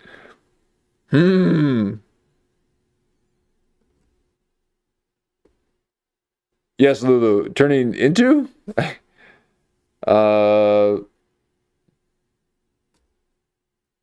The emphasis is on the wrong syllabus. It's always been. And LA is turning into shit for a reason. Yeah. And what do you think the reason is? Those are the two culture creating centers of the country. Yes. And what happens is, so if you got the East Coast, They were, but they didn't take into account bunkers. Okay, bunkers. Woo, man. Bunkers are the new coasts. Okay, bunker bros. We've got all the pull in culture. So, coast living's out. Bunker living is in. Coast and the West Coast, that 20 years ahead ideology essentially trickles into the rest of the country, but they're usually about 20 years behind. But not now because the internet, so you can see The internet things. does it fast. Okay, but let's go really simple. What do you think they're becoming? Thank you, Jamie. Thank you for now going really simple. Socialist crazy places and Islamic with Mamdani. Here's what I think. He's like, so very social. They're very leftist. Anything you say, Jamie. What is it? I just need to stay at your place. He's like, nah, He's like, can you guess this?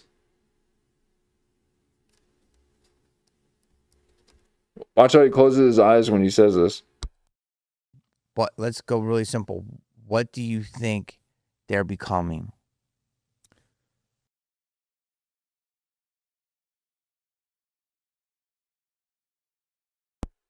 They're becoming trans. Okay, exactly. Transhuman. He wants them to say trans. Say it. Say it, Jay Dyer. I want to say Jeff Dye. Jay Dyer, if you want to stay in his home, they want the city to go trans. It's simple. What do you think they're becoming? Simple. What do you think they're becoming?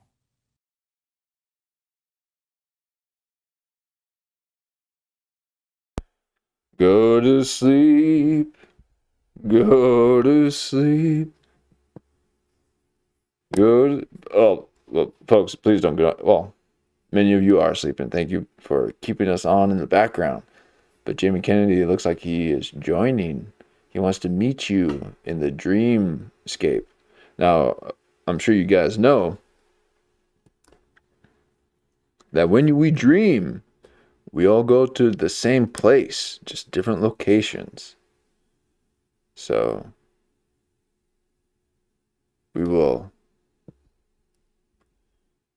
our paths have crossed many times.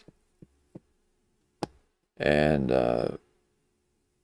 Jamie Kennedy is trying to tap into my nighttime culture. Get out of here, Jamie. No, you can say hi to us in spirit. But that's why we have the nice long late night live streams, folks. We want to provide space to slumber.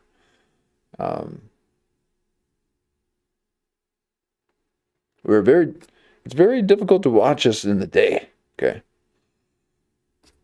It's all about set and setting. Although I can put a nice little clip in there while you're sipping on some coffee.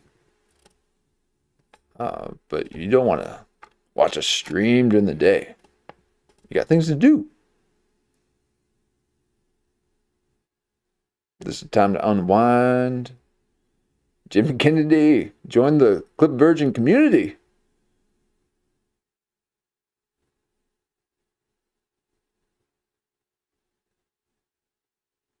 Speaking of which, I want to thank you guys for providing such a great community.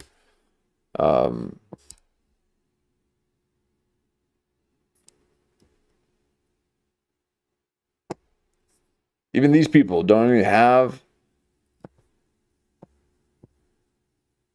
what we have.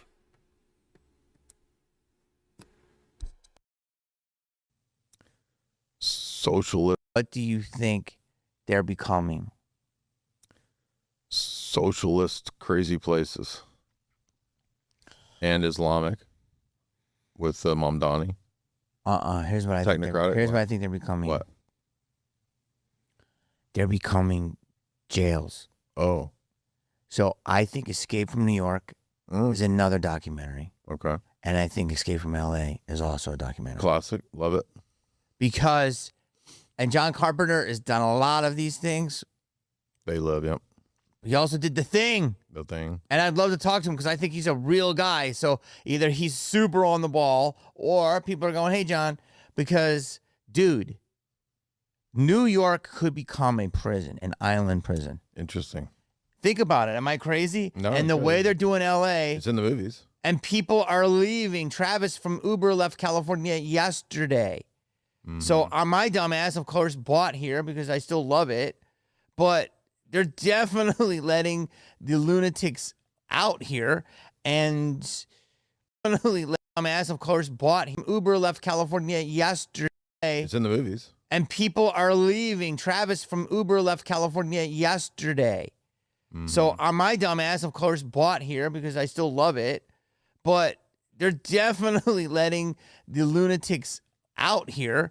And I love it, and I want to fight for So, it. like, it'll be a purge inside of an 100%. giant Dude, prison. the Purge, let's just talk about that. The Purge is real. I'm seeing it more and more. What are you seeing on the streets more than anything? What are you guys seeing on the streets? Tell me what you're seeing. Now I woke the fuck up. Human feces and fentanyl people. 100%. But what else do you see? Here's what. All right, so Jamie is waking up. So he was half asleep. And now he's like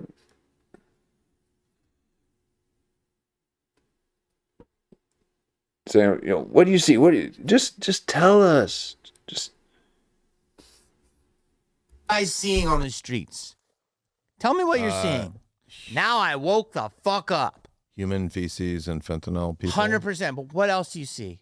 Here's what you see. What You is it? ready for this, people? Are you going to do a fentanyl man? trans. You seen trans? Impression. You see people riding bikes, Uh-huh. and what are they doing? Wheelies. These fucking wheelies are everywhere. Now you're laughing Well, I didn't know you were going there. because it's bizarre. Okay. So people will ride bikes, Yeah. youthful people, and You're right. We didn't know that he would go there. He seems to be lowering the bar every time he opens his mouth.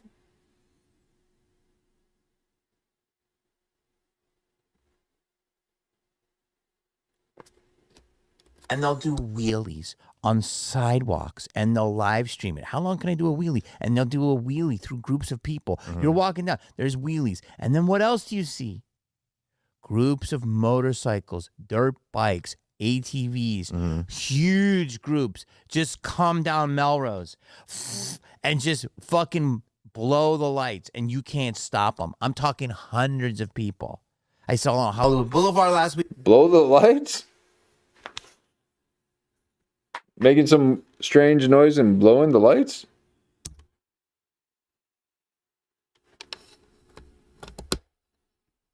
I saw it on Melrose on Sunday. So, like Mad Max biker gangs? Is that where you're going? 1,000%. Okay. And a lot of them are wearing masks, No. skull things. This is a takeover. The takeover culture. They did it right over here in front of the Beverly Center, where they'll have It's a true. car takeover. Oh, So wow. it's like a Fast and the Furious meets the Purge meets everything. Oh, wow. Listen, you can. There's. It's happening more and more right now because of spring break. Look what's happening in Houston. Go look up Houston right now. Houston is overrun with people doing wild shit. And they're calling it spring break, but it's much more than that. So What kind of people, Jamie? What's the color of the skin? Jamie, why won't you say it? When groups of people are getting together, Which kind of groups? Say it. look up Houston right now. Houston is I thought you were a comedian. I thought you could say it all. What kind of groups? overrun with people doing wild shit. And they're calling it spring break, but it's much more than that. So when groups of people are getting together, it's fucking wild. Hence why I'm trying to make the walls bigger and more concrete. Okay? So that's what we need to have. So do you see this shit? I understand now. Yeah. It's the law of, it's just, do you think a wheelie, it's crazy. In Nashville, There's no decorum. Yeah. And it's people are just getting together and they're like, they'll rush the store. What kind of and people? fucking take it over. It starts as fun. Roving mobs. Yeah, okay. Yeah, it starts like this. Like, oh, I'm going to do a wheelie. Oh, I'm going to live stream a wheelie. I'm going to do this. I'm going to do that. Oh, more people are doing a wheelie. And the next thing you know, we're all in a store. Some people don't even know if they're committing they're part of a big, massive crime. Yeah. Okay, and I get you now. Yeah, in fact, so in that's Purge-like. It's Purge-like. In Nashville and in Atlanta, both times I've been there recently, you have people totally just doing drag racing, giant groups of drag racing all night long. So if you're in a, exactly. Yeah. So if you're in a city where you can go to the beach, right? And there's no laws, which is crazy because I was just in Fort Lauderdale and you can go on the beach at night. There's people on it and there's nothing weird. Mm-hmm. I don't know why. It's awesome. If you can, and there's bars that are open all night down there. If you can go to the beach, if you can go to the mountains, if you can just drive around Sunset, if you can go to studios and there's less laws enforced, and these are worlds that you're entering that you had no idea. It's literal GTA, bro. It's GT fucking A. Mm-hmm. And it's like if we can get us together and take over LA. Well, GTA is programming for that. Dude, the programming for I know nothing about GTA, but everyone tells me it's the most legit shit. Well, it's like Mad Max programming. Yes. Stuff. No, and it's a great point. I'm glad you brought that up. So it is true. So massive inner city chaos, which leads to the lockdown of the whole area. So prison planet or prison city. Well, you can't. Yeah, you can't escape from LA. Yeah. It's like what was once golden was taken over, and it's because less and less laws are being. Here's an example. There's a CVS down the street.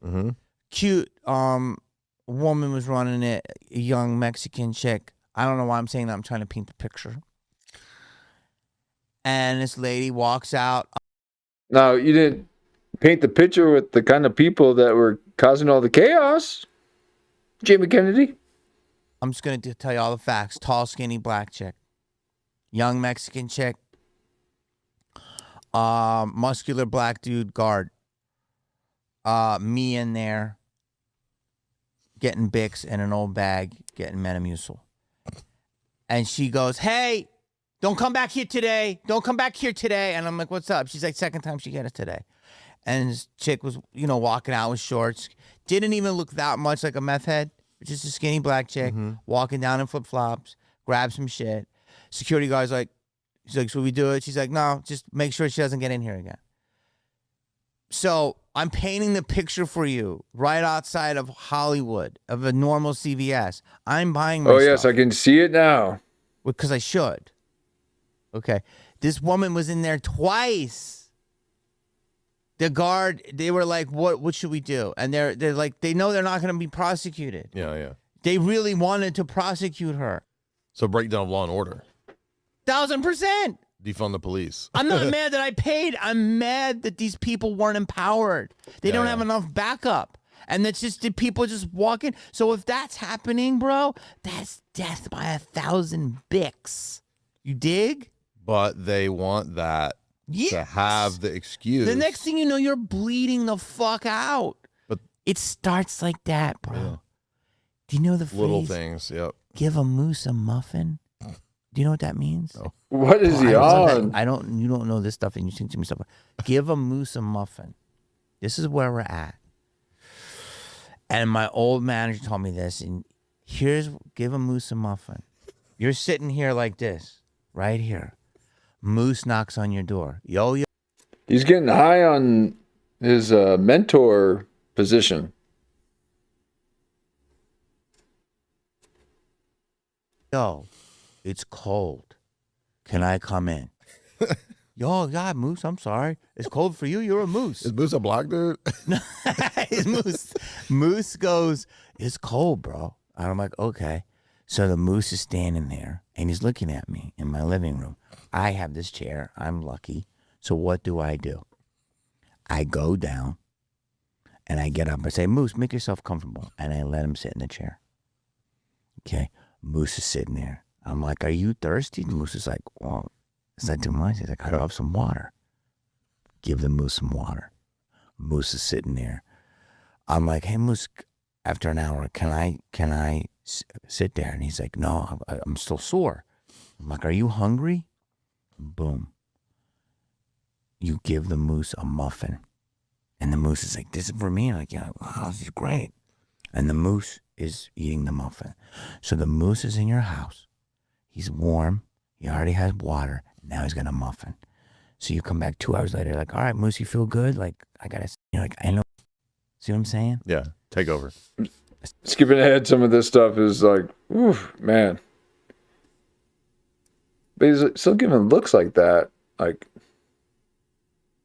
he's trying to feel him out, but They defund the police. Then when there's a breakdown of law and order, everyone screams for order, and then I'm considered a Right, fucking duh. crazy right-wing person for going, I pay my taxes.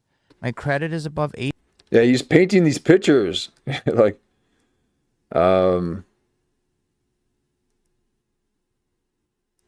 Jamie, it's basically Braille. Okay, I can't make out what you're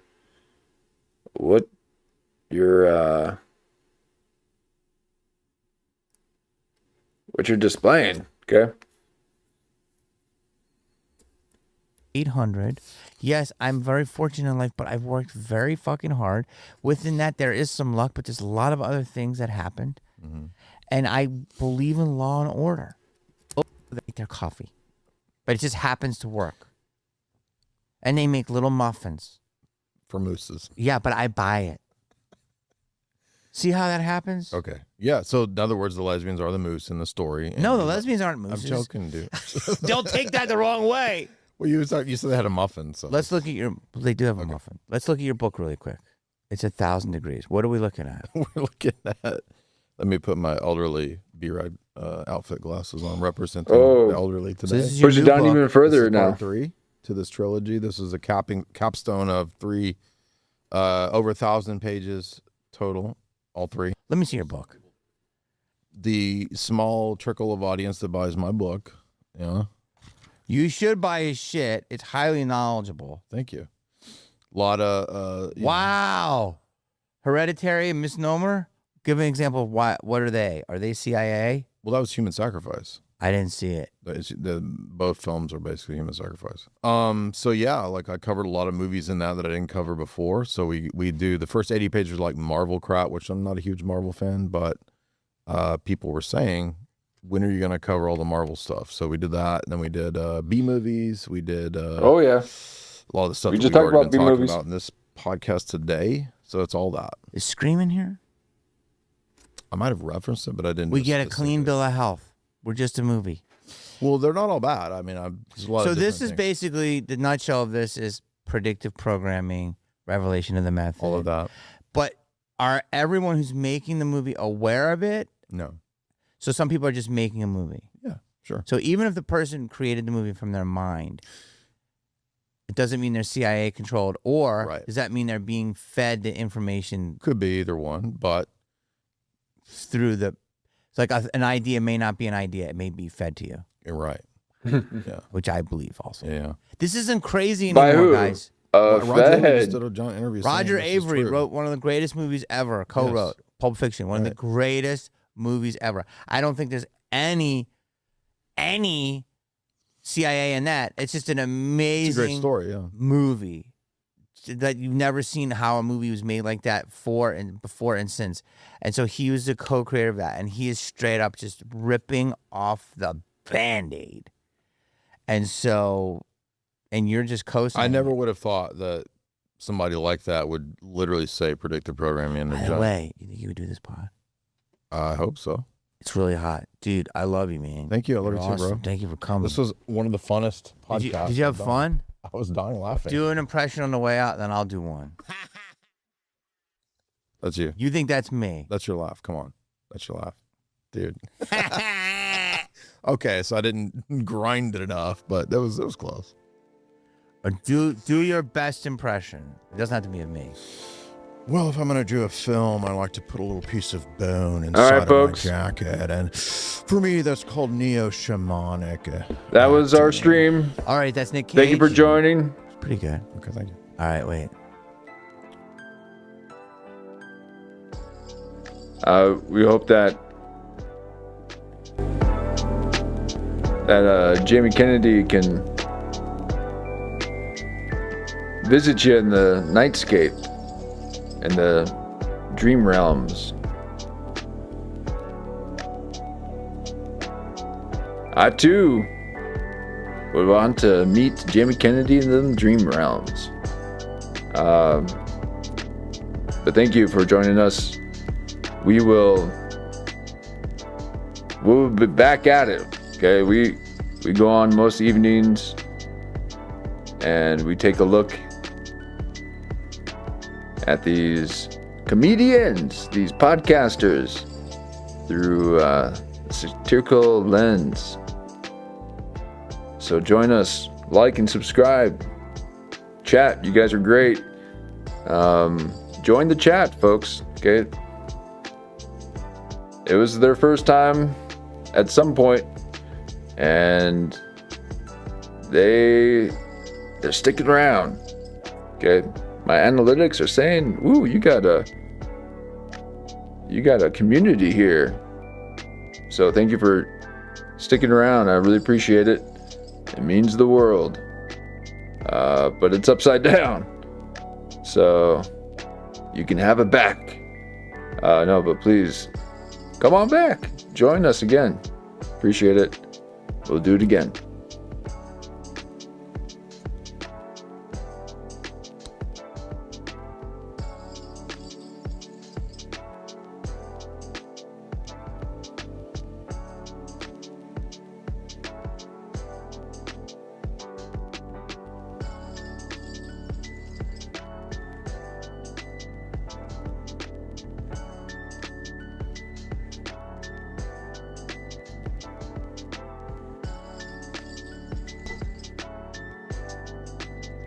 Have a beautiful night and an even better day.